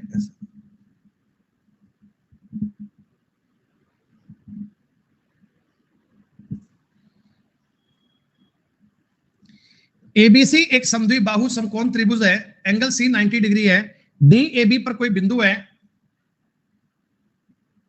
AD square plus BD square क्या होगा? बेटा खुशी, आप ना इस प्रकार के व्हाइट बोर्ड पे काम मत किया करो, क्योंकि ये चीजें बार बार क्या तुम्हें बार बार मिटानी पड़ती हैं। और अच्छा ये होगा कि अगर तुम साथ साथ क्वेश्चन को ना कॉपी में लिखे रखो, कॉपी में लिखकर करना वो ज्यादा अच्छी बात है। क्योंकि कई बार क्या होता है, मान लो आज तुमने कोई क्वेश्चन सोल्व किया तो एट अ टाइम आपके माइंड में क्लिक कर गया कि हाँ ऐसा करना है, ठीक है। आफ्टर 15, 20, 30 डेज तुम दोबारा कभी आपको इस चीज को दोबारा प्रैक्टिस करनी पड़ जाए और एकदम से माइंड में बात आ जाए कि यार ये कैसे किया था हमने, नहीं क्लिक होता। कई बार गाड़ी अटक जाती है, थोड़ा सा भी हो ना माइंड में पॉइंट नहीं आता कि इसको स्टार्ट कैसे करूं, तो अगर पहले कहीं लिखा हुआ होगा तो वो अपने काम आ जाएगा बेटा। तो आप आदत में बनाओ, इस चीज को आदत में बनाओ कि कॉपी पर करो, ये व्हाइट बोर्ड वाले काम मत करो, ये सब महंगा पड़ता है बेटा। ये बोर्ड भी आप 400-500 रुपए का लाए होंगे, 300-400 का लाए होंगे, 300-400 का लाए होंगे, फिर मार्कर में लाए होंगे, मार्कर में इंक डालते होंगे, तो ये माथा पच्ची वाली बात है। कॉपी लाओ बेटा, सस्ती कॉपी लाओ, काम करो बढ़िया। एबीसी एक ऐसा ट्रायंगल है कि सी 90 डिग्री है, सी 90 डिग्री है, ओके। डी ए बी पर कोई बिंदु है, इस पर कोई बिंदु है डी, तो AD square plus DB square किसके बराबर है? 2 सीडी के स्क्वायर है। अरे बच्चों, आपको कोई ये बोला क्या डी बिंदु कहां से मानना है? डी डी कोई बिंदु है, कोई बिंदु, तो क्या मैं इसको अपनी मर्जी से मिड पॉइंट मान लूं क्या? मिड पॉइंट, अरे ये कहता डी ए बी पर कोई बिंदु है, मैं कहता हूं मिड पॉइंट है। मैं क्या कहता हूं? मिड पॉइंट है भाई साहब, मेरे को कोई दिक्कत थोड़ी है। क्योंकि मिड पॉइंट अगर मान लूंगा तो मेरे को पता है ये वाला पॉइंट इस ट्रायंगल का सरकम सेंटर बन जाएगा क्या? सरकम सेंटर बन जाएगा क्या? अरे परिकेंद्र जानते हो ना, परिकेंद्र क्या होता है? एक समकोण त्रिभुज का परिकेंद्र जो होता है वो कर्ण का मध्य बिंदु होता है, मिड पॉइंट होता है। तो ये भी इसकी सरकम रेडियस है, ये भी सरकम रेडियस है, ये भी सरकम रेडियस है, ये तीनों सरकम रेडियस है, तीनों बराबर होंगी। तो आप कहना सर एडी का जो स्क्वायर है और बीडी का स्क्वायर जो है बेटा, क्या ये 2 सीडी स्क्वायर के इक्वल आना चाहिए क्या? बताओ एक बार, क्या 2 सीडी स्क्वायर के इक्वल आना चाहिए क्या? बाकी एक्स वाई मानकर लंबे तरीके में सवाल करने की नीड नहीं है, सिर्फ कॉमन सेंस इस बात को समझ लीजिएगा, इसी पे काम कर लेना बेटा, इसी पे काम कर लेना, खत्म बात। चलिए, आइसोसेलेस ट्रायंगल का ये आखिरी सवाल है बच्चे, और ये बहुत शानदार सवाल है, सीजीएल के पेपर का पूछा हुआ सवाल है, मेंस का सवाल है बच्चों, ये काफी बढ़िया सवाल है। ये कॉमन सेंस से नहीं हो पाएगा, इस पे थोड़ा सा आपको बढ़िया ज्ञान चाहिए, जटिल ज्ञान चाहिए सवाल में। ट्रायंगल एबीसी की भुजा एसी और बीसी पर दो बिंदु डी और ई, एक डी लिख लेना यहाँ पे, डी इस प्रकार हैं, डीई 18, सीई 5, डीईसी 90। अच्छा, पहले तो एक ट्रायंगल बनाओ एबीसी। क्या बच्चों सवाल में ये बोला है क्या कि ट्रायंगल ये आइसोसेलेस है, ये राइट एंगल है, कुछ बोला है कैसा कुछ भी आपको? तो पता नहीं कैसा ट्रायंगल है, अपन ने इस ट्रायंगल की कोई विशेषता मान ली, ऐसा कह रहे एसी पर बिंदु है डी, डी और बीसी पर बिंदु ई इस प्रकार है कि डी ई सी 90 है, अच्छा, इससे मतलब बेटा ये है कि DEC 90 है, DEC 90 है, ये वाला एंगल 90 है, DEC this angle should be 90, ऐसा ही है क्या? और एक बात तुमको ये बोली गई है 10 ABC का मतलब कितना है 3.6। ओके, 10 कैसे आ गया? आएगा। AC और CD का सोचिए, AC कौन सा है? AC ये वाला और CD ये वाला। ट्रायंगल में सिमिलरिटी की थ्योरम काम करेगी, देखो बताऊं कैसे करेगी, अभी देखना बच्चों। ए से तुमने सामने वाले पॉइंट पर एक परपेंडिकुलर और बना दिया, एक परपेंडिकुलर और बना दिया, क्यों? अभी देखना, समझ में आएगी बात। बेटा DE का मतलब है 18, ओके। CE का मतलब कितना है? 5। DE का मतलब है 18, ठीक है। CE का मतलब है 5, ये बात। एक बार तुम राइट एंगल ट्रायंगल DEC को देखो ना, राइट एंगल ट्रायंगल DEC में ये 10, ये एंगल थीटा है, एक बार मान लो। मैं अगर आपसे 10C पूछूं, 10C, 10 क्या होता है बच्चे बताओ? 10 क्या होता है? आप कहना सर परपेंडिकुलर अपॉन बेस होता है, परपेंडिकुलर अपॉन बेस होता है। हमने पढ़ा हुआ है पाकिस्तान भूखा प्यासा, हिंदुस्तान हरा भरा। हिंदी वालों, लाल बटे कक्का तुमने पढ़ा होगा, लंब बटे आधार पढ़ा होगा। तो लंब की वैल्यू आ रही है 18, आधार की आ रही है 5, इसका मतलब ये 3.6 आ रहा है। अब अपने को समझ में आ गया एग्जामिनर ने ये मुझे क्यों दिया था, ये मुझे क्यों दिया था। अरे सी से 10 का मान देखा तो भी 3.6, बी से 10 का मान देखा तो भी 3.6, इसका मतलब ये कोण बी और कोण सी बराबर होंगे क्या? इसका मतलब बी और सी बराबर होंगे क्या? और दोस्तों अगर ये दोनों कोण बराबर हैं तो ये ट्राइंगल आइसोसेलेस ट्राइंगल बन गया। ए बी और ए सी का मान भी बराबर होगा, ए बी और ए सी का मान भी बराबर होगा। और मान लीजिए ये इसको एफ पर काटता है, तो ये भी आपको पता लग गया क्या? बी एफ जो बनेगा वो बी सी का हाफ बनेगा, यानी मैं ये भी कह सकता हूं बी एफ जो होगा वो एफ सी के बराबर होगा, ये सीबीसी का हाफ बनेगा। ये सारी बातें क्लियर है? अच्छा, अब मेरे को चाहिए एसी और डीसी का रेशो, एसी और डीसी का रेशो। आप मुझे बताना ये ऊपर वाला एंगल भी बराबर आएगा दोस्तों। क्या triangle A F C similar है क्या ट्राइंगल डीईसी के? डीईसी के कैसे सर? अरे राइट एंगल ट्राइंगल के अंदर राइट एंगल ट्राइंगल है, ये एंगल 90 डिग्री का, ये 90 डिग्री का, ये थीटा कॉमन है, तीसरा कोण तो बराबर आना चाहिए। अच्छा बताओ, बड़े वाले ट्राइंगल में 90 के सामने क्या है? एसी। बड़े वाले ट्राइंगल में 90 के सामने क्या है? एसी। छोटे वाले ट्राइंगल में 90 के सामने क्या है? सीडी। डीसी बोलो सीडी बोलो, एक ही बात है, ठीक है, बराबर होगा। छोटे वाले कोण में, छोटे वाले में, सॉरी पहले बड़े करो, बड़े वाले में थीटा के सामने क्या है? एएफ, ये नीचे ये। अल्फा के सामने क्या है? अल्फा। उत्तर दिया है अपने को कौन सी लैंग्वेज में? सी ई और बीसी की लैंग्वेज में दिया है, ठीक है। अल्फा के सामने बड़े वाले में है सीएफ, और अल्फा के सामने छोटे वाले में क्या है? सीई। यही है क्या बच्चों? सीएफ की वैल्यू क्या है? बीसी का आधा। सीएफ की वैल्यू क्या है? बीसी बटे 2, और ये सीई है, तो यही तो उत्तर आएगा, यही तो उत्तर आएगा दोस्तों। एसी और सीडी का रेशो आएगा बीसी बटा 2 सीई। ए आपके सवाल का आंसर बन गया, A is the correct answer, A is the right answer. ये प्यारे दोस्तों आइसोसेलेस ट्रायंगल आपका पूरा हो गया है। ये दोस्तों आपका समद्विबाहु त्रिभुज पूरा हो गया है। और इसमें अगर कोई सबसे इंपॉर्टेंट चीज आती है तो वो समकोण समद्विबाहु आता है, समकोण समद्विबाहु आता है। ऐसा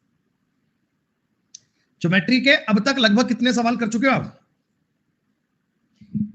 अब तक लगभग कितने सवाल कर चुके हो बेटा?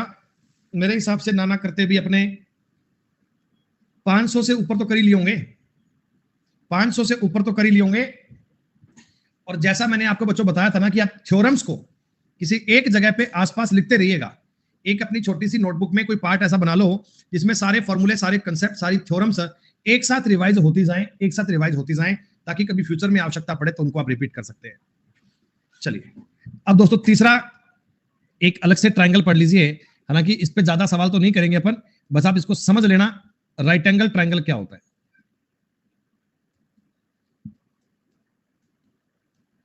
राइट एंगल ट्रायंगल, इस पर भी तुम्हें कई प्रकार की बातें समझनी है।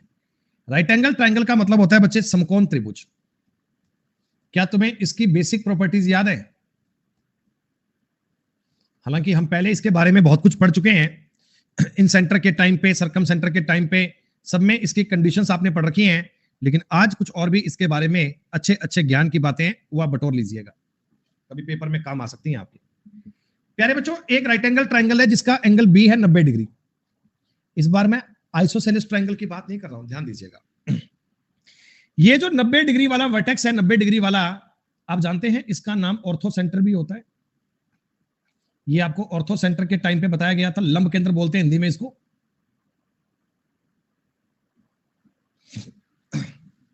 हाँ, लंब केंद्र कहते हैं सर। ये इसका ऑर्थो सेंटर है। ये लाइन मान लीजिए एक बार के लिए परपेंडिकुलर है, ये लाइन एक बार के लिए मान लीजिए बेस है, और ये लाइन आपकी बनेगी बेटा हाइपोटेनियस। ये बात भी आप जानते हैं, ये बात भी जानते हैं। हाइपोटेनियस का जो मध्य बिंदु होता है, ये वाला पॉइंट होता है, इसका नाम होता है सरकम सेंटर। इसे हम बोलते हैं परिकेंद्र। अगर दोस्तों मैं इसके अंदर एक सर्किल फिट कर दूं,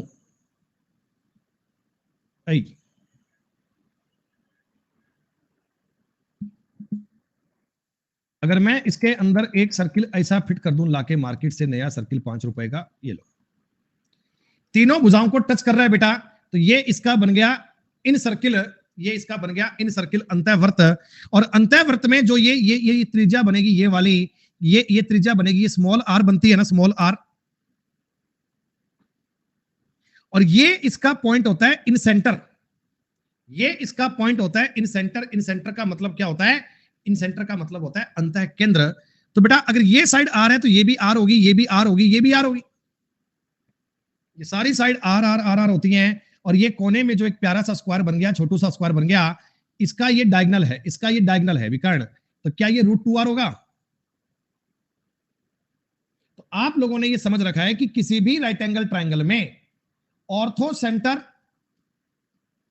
यानी कि लंब केंद्र तथा इन सेंटर, इन सेंटर का मतलब अंतः केंद्र के बीच की दूरी, के बीच का डिस्टेंस हमेशा √2r होता है।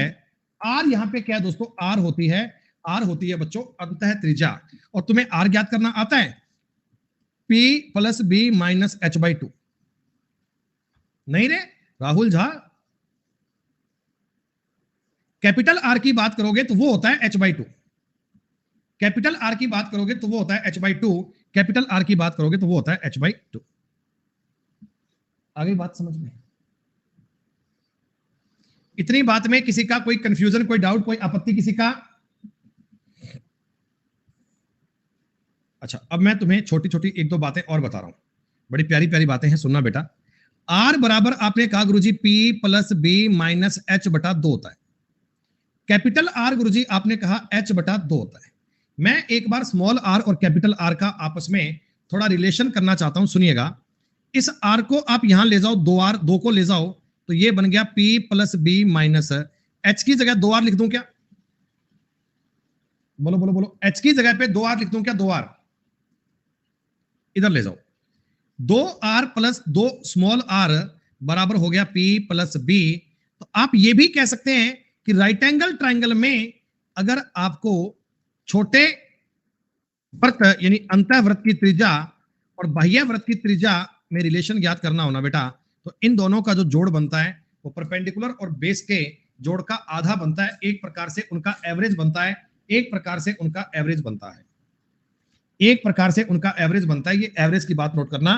कई बार तुम्हें कोई सवाल में परपेंडिकुलर मतलब अंतःवृत्त की त्रिज्या और बाह्य वृत्त की त्रिज्या मिल जाएगी और आपसे P + B का मान पूछ लेगा, या आपसे उस ट्रायंगल का परिमाप पूछ लेगा। कई प्रकार की बातें बन सकती हैं, तो डायरेक्ट ये थ्योरम आपको समझ में आनी चाहिए। Is it fine?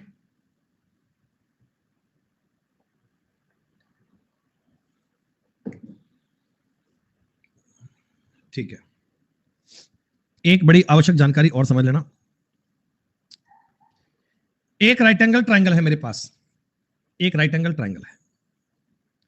तो क्या दोस्तों आप लोग ये बात जानते हैं, भली भांति आपको ये बात पता है कि ये वाला एंगल अगर 90 डिग्री का है ना, तो यकीनन 100% गारंटी से एक कोई ऐसा सर्किल रहा होगा, एक कोई ऐसा सर्किल रहा होगा जिसके वर्टेक्स से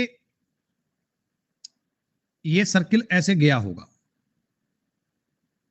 ऐसा रहा होगा ना बेटा, तभी तो 90 बनता है। एक सेकंड में है, गेट पे कोई आया है, एक सेकंड में।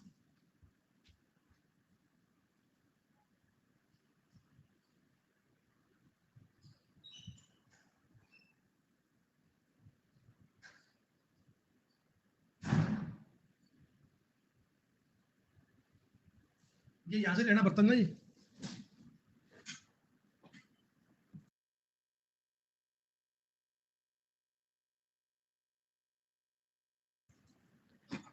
सुमैया भैया काहे भाई, अभी तो क्लास चल रही है, आधा घंटा पड़ा है अभी। बेटा ये बता दो जरा, ये वाली चीज जो होती है, ये A B as a diameter और ये इसका मध्य बिंदु, ये रेडियस ऐसे काम करती है। हाँ, अगर ये एज ए रेडियस काम करती है तो ये ओसी भी एज ए रेडियस ही काम करेगी। अरे ये ओसी भी एज ए रेडियस काम करेगी ना। तो मैं आपको ये भी कह सकता हूं क्या कि C O is a median of A B. C O A B की माध्यिका है, माध्यिका। अरे लाइन के दो इक्वल इक्वल पार्ट कर रही है ना, लाइन के दो इक्वल इक्वल पार्ट कर रही है ना, माध्यिका भी है। माध्यिका पे कहीं ना कहीं आपको पता है सेंट्रोइड भी रहा होगा, सेंट्रोइड इसको 2:1 में तोड़ता है, ये भी आपको पता है। आपको एक बात बताओ, ओसी की लंबाई कितनी आएगी, h/2। ओसी की लंबाई कितनी आएगी, h/2। अरे सरकम रेडियस है, सरकम रेडियस है। और अगर मैं आपसे सीजी की लंबाई पूछूं, सीजी की लंबाई पूछूंगा तो इसका बताओ बेटा, इसका 2/3 करना पड़ेगा। ये बात तुमने लास्ट क्लास में पढ़ रखी है, सिर्फ रिवीजन चल रहा है, ये मान के चलना h/3 नहीं, हैप्पी 2 नहीं आएगा, h/3 आएगा। 2 से 2 तो कट जाएगा ना, जब 2/3 करूंगा 2 से कट जाएगा। तो मैं आपको यह कहना चाहता हूं कि किसी भी राइट एंगल ट्रायंगल में लंब केंद्र यानी कि ऑर्थो सेंटर तथा सेंट्रोइड यानी कि केंद्रक के मध्य दूरी के बीच में दूरी हमेशा h/3 होती है, h/3 होती है। डायरेक्ट आपको यह बात ट्राई करनी आनी चाहिए। एक मुख्य इंपॉर्टेंट पॉइंट लिख लेना, राइट एंगल ट्रायंगल में कर्ण की माध्यिका, कर्ण की माध्यिका सबसे छोटी माध्यिका होती है। कर्ण की माध्यिका जो होती है ना, वो सबसे छोटी माध्यिका होती है। That is the smallest median. Smallest median का क्या मतलब है बेटा, देखो मीडियन तो अलग अलग साइज की बन सकती हैं, लेकिन जो हाइपोटेनियस की मीडियन बनती है ना, वो सबसे छोटी बनती है। दैट इज द स्मॉलेस्ट, वो सबसे छोटी मीडियन बनती है। क्या ये बात आपको क्लियर है?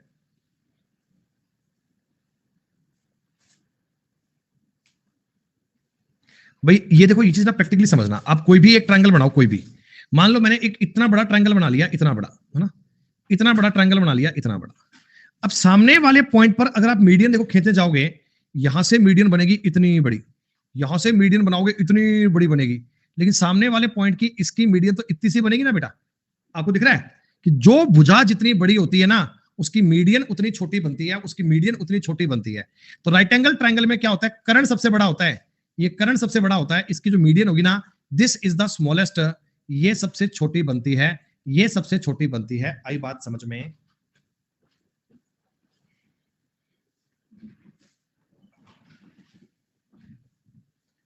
आपने कहा जी हाँ सर, ये कुछ बातें समझ पा रहे हैं, थोड़ा बहुत काम इन पे कर पा रहे हैं, हालांकि सारी बातें तो नहीं समझ में आती हमारे, पर कुछ कुछ तो आई जाती है। चलो ठीक है, एक दो सवाल ट्राई कर लें आपके लिए आज बेटा, फिर आपको नेक्स्ट क्लास में अगली बात पढ़ाऊंगा। मैं चाहता हूं कि आप लोग ये सवाल ट्राई करके मुझे बताएं, आप लोगों से ये सवाल जानना चाहता हूं। मैंने प्यारे बच्चों एक राइट एंगल ट्रायंगल बना दिया ऐसा, जिसका मैंने नाम दे दिया ए बी सी, कुछ भी दे दिया। एंगल बी पर ये 90 डिग्री है, एंगल बी पर बच्चों 90 डिग्री है। सामने वाले बिंदु से मैंने इस डी पर, इस पर एक लाइन डाल दी है, बीसी पर मैंने एक लाइन डाल दी है, मान लो ये लाइन डाल दी है मैंने D. Clear? It's like a cevian. क्या बच्चों ये सीवियन है? अरे बोलो बोलो बोलो बोलो। ये जो डीसी है ना, डीसी, डीसी की लंबाई आपको दी गई है 12, केवल और केवल डीसी की लंबाई मैं आपको दे रहा हूं 12, केवल और केवल डीसी की लंबाई दे रहा हूं 12। ये जो सीवियन है इसकी लंबाई दोस्तों 6, इसकी लंबाई 6, और ये जो हाइपोटेनियस है एसी, एसी की लंबाई मान लीजिए आप 16, एसी की लंबाई कितनी है 16। मेरा सवाल है दोस्तों, बीडी का मान ज्ञात करना है। What is the value of BD?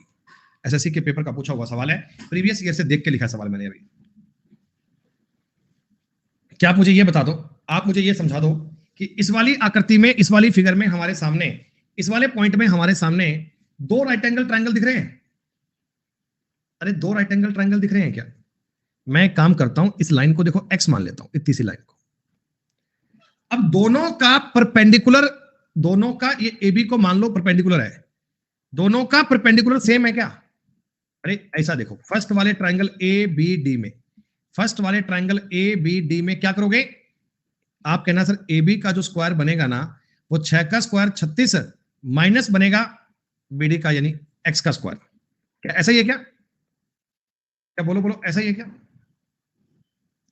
और ट्राइंगल ए बी सी में, ट्राइंगल ए बी सी में जो ए बी का स्क्वायर बनेगा वो 16 का स्क्वायर यानी कि 256, 16 का स्क्वायर माइनस 12 प्लस एक्स का स्क्वायर बनेगा। क्या ऐसा होगा क्या दोस्तों, बताओ एक बार, क्या ये ऐसा होगा क्या? यस और नो? ये भी ए बी की वैल्यू है, ये भी ए बी की वैल्यू है, तो करो ना पुट। ये कौन कौन लोग कह रहे थे उत्तर 7.2 आएगा? 7.2 वाला तुमसे बात करता हूं, रुक जाओ अभी। 6 का स्क्वायर 36 है, माइनस का एक्स स्क्वायर है बराबर 16 का स्क्वायर 256 है, माइनस इसका वर्ग कर लीजिए 144 plus x square plus 24x आएगा। बच्चों माइनस का अंदर गुणा कर ही देता हूं, ये बनेगा 256 minus 144 minus x square minus का 24x, सही है। एक्स स्क्वायर से एक्स स्क्वायर काट दीजिए, 24x को इधर लाओगे ये पॉजिटिव हो जाएगा, 256 में घटाओगे 112, 112 और 36 152 क्या है? नहीं 100 कितना आएगा यार, ये घटाओगे 56 में 44, ये 112, 112 और 6 118, 148। क्या कर दिया मैंने, ये उधर जाएगा माइनस का 220, 56 और 76 बचेगा, 76 आएगा बच्चे। कहां काट दिया इसको मैंने, 144 घटाओगे 144 तो ये बन जाएगा दोस्तों 112 और 36 और घटाओगे, ठीक है, ये बन गया 76। एक्स कितना आ गया? 76/24, 76 में 24 का भाग दोगे 4 से कट पाएगा, 19/6 उत्तर आएगा। 7.6/16 और x बटे x प्लस 12 से क्यों नहीं हो पाएगा? ये दोनों ट्रायंगल तुम्हें कैसे पता सिमिलर है? क्रिएटिव, तुमने इस पर सिमिलरिटी अप्लाई कर दी मेरे दोस्त, तुम्हें कब पता ये सिमिलर है भाई? बताओ बताओ creative, how can you apply similarity in this यार? तुम्हें सिमिलरिटी कैसे पता? तुम्हें अगर मैं कोई ये कहता कि ये इसका एंगल बाइसेक्टर है, फिर तो बात अलग होती, फिर तो कहानी कोई अलग होती, फिर तो बातें अलग बनती। आपको पता ही नहीं है दो ट्रायंगल में ये कोण बराबर है, ये कोण कितना है, ये कोण कितना है, ये कितना है, ये कितना है, पता है? ऐसा जहां मन करे वहां सिमिलरिटी अप्लाई कर दोगे, ये तो कोई बात नहीं हुई बेटा, ये तो कोई बात नहीं हुई।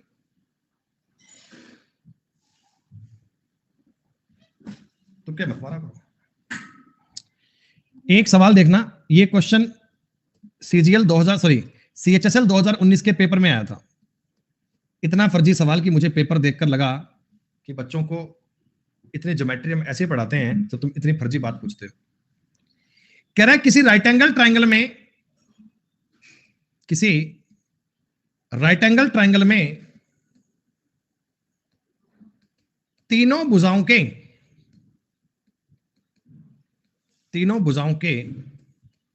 वर्गों का योग, स्क्वायर का टोटल, तीनों भुजाएं जो हैं, तीनों साइड जो है बेटा, उनके स्क्वायर का योग कुछ दे देते हैं, 8450 है यूनिट स्क्वायर।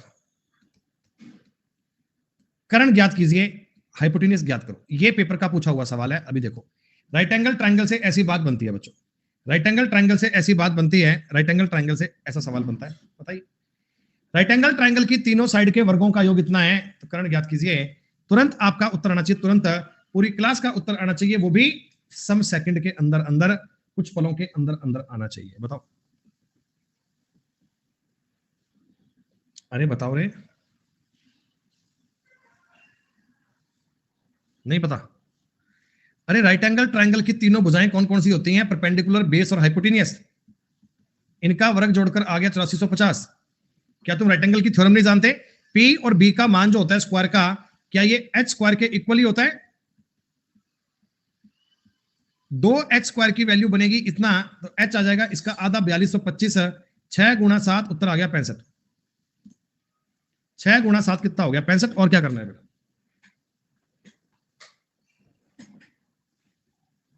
ऐसे ही कोई अलग बेटा दिमाग में बात लगाने बैठ जाते हो, जबकि ये सवाल तो इतना आसान है, सवाल तो इतना इजी है, तुम्हें कॉमन सेंस की बात चेक करनी है। सीजीएल प्री का तुमसे एक सवाल और पूछ लूं, सीजीएल प्री का।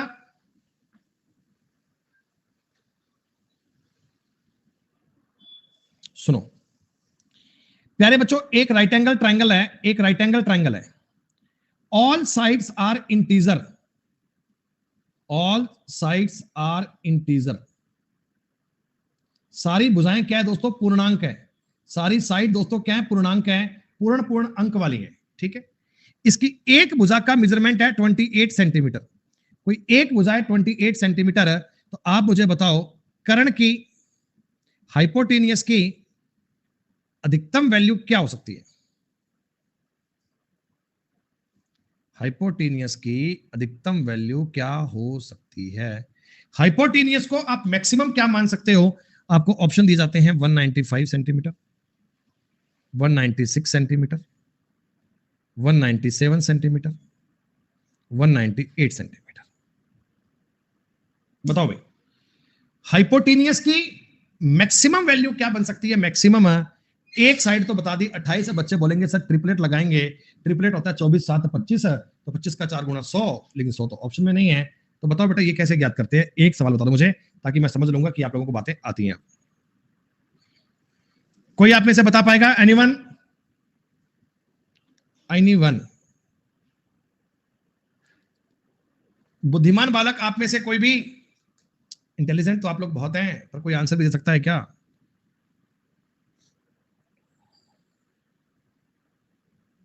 गॉड कहते हैं जी 196। बहुत बढ़िया भाई। ये बताओ तुक्का कैसे मारा गॉड आपने? ये तुक्का कैसे मारा, ये तो बता दो मुझे। प्रियांश भैया बताओगे आइडिया क्या थोड़ा बहुत? कोई प्रियांश?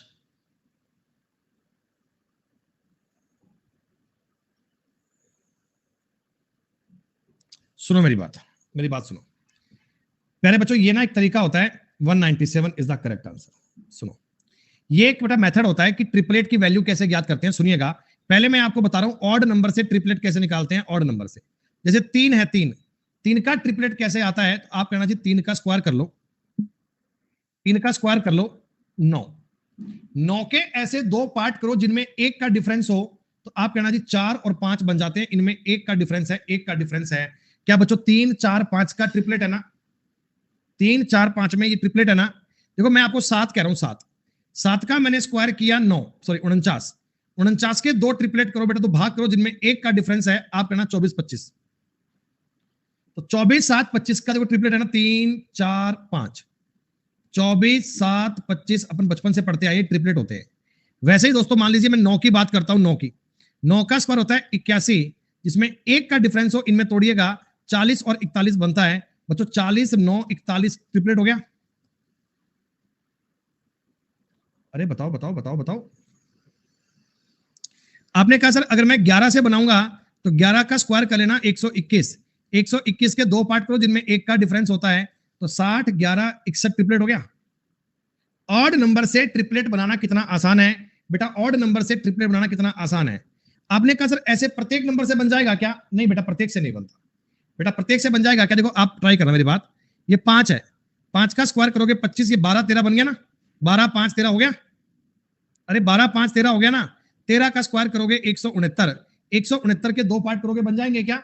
169 के बनेंगे 84 85। तो 84 85 का ये ट्रिपलेट हो गया। सही है? ठीक है जी। हाँ भैया ऑड तो बनेगा, ऑड का ऐसा बनेगा, सिर्फ ऑड का, ओनली ऑड के लिए है, ओनली ऑड के लिए है।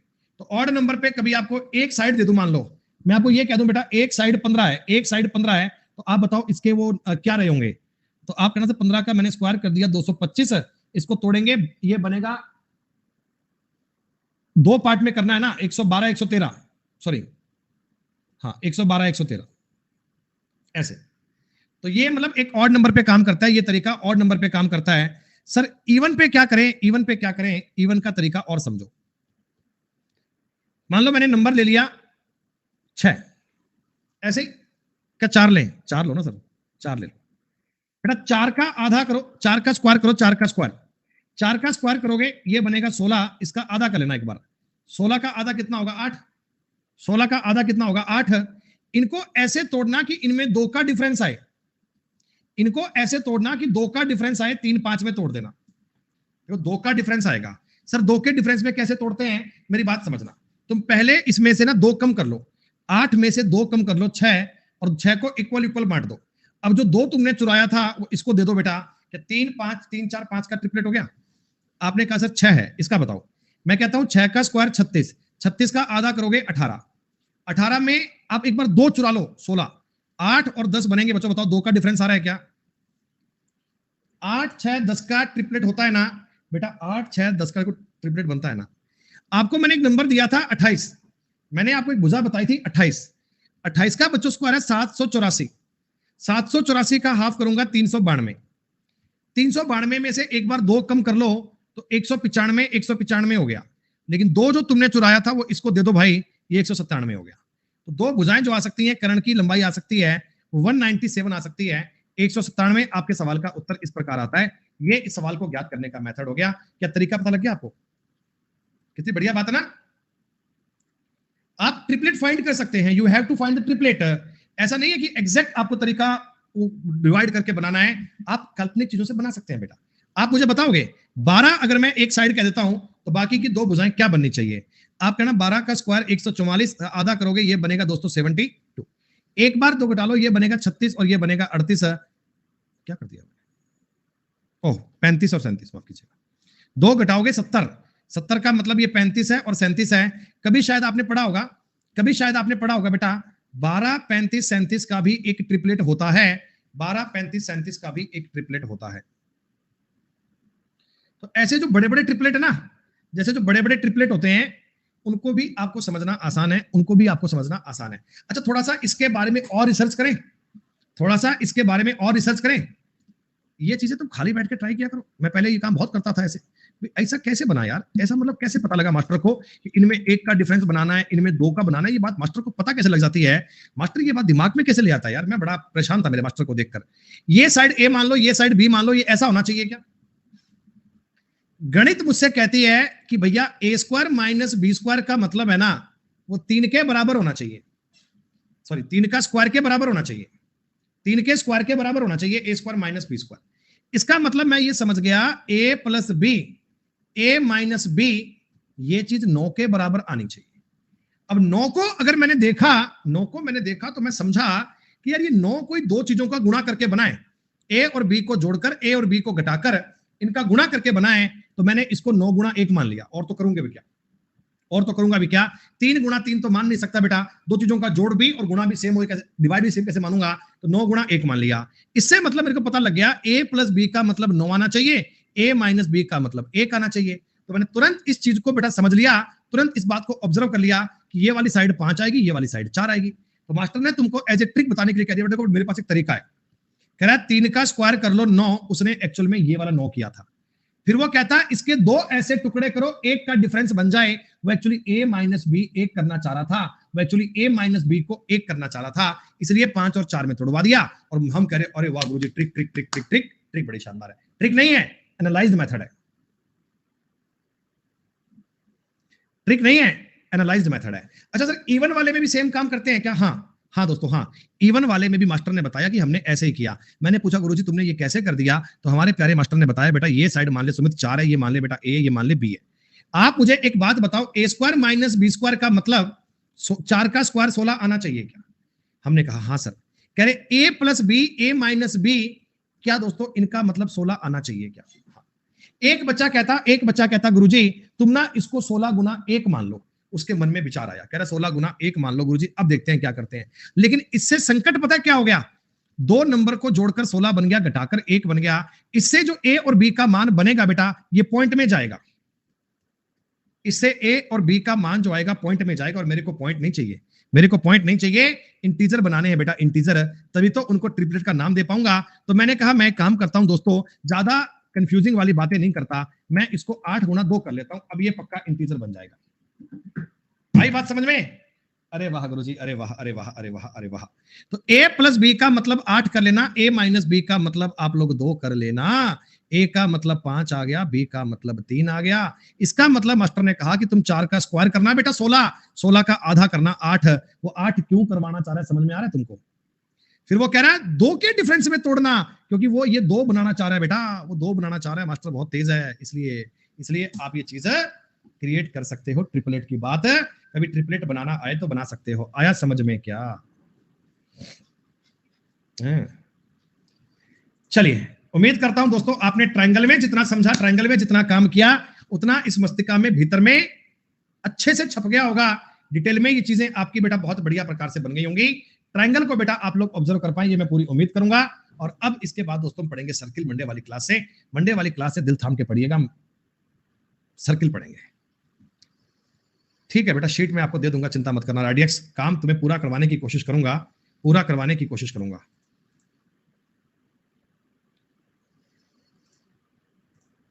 बेहतरीन सेशन, शुक्रिया, टेक केयर, आप सब ध्यान रखिए अपना। चलिए, जय हिंद, जय भारत, टेक केयर।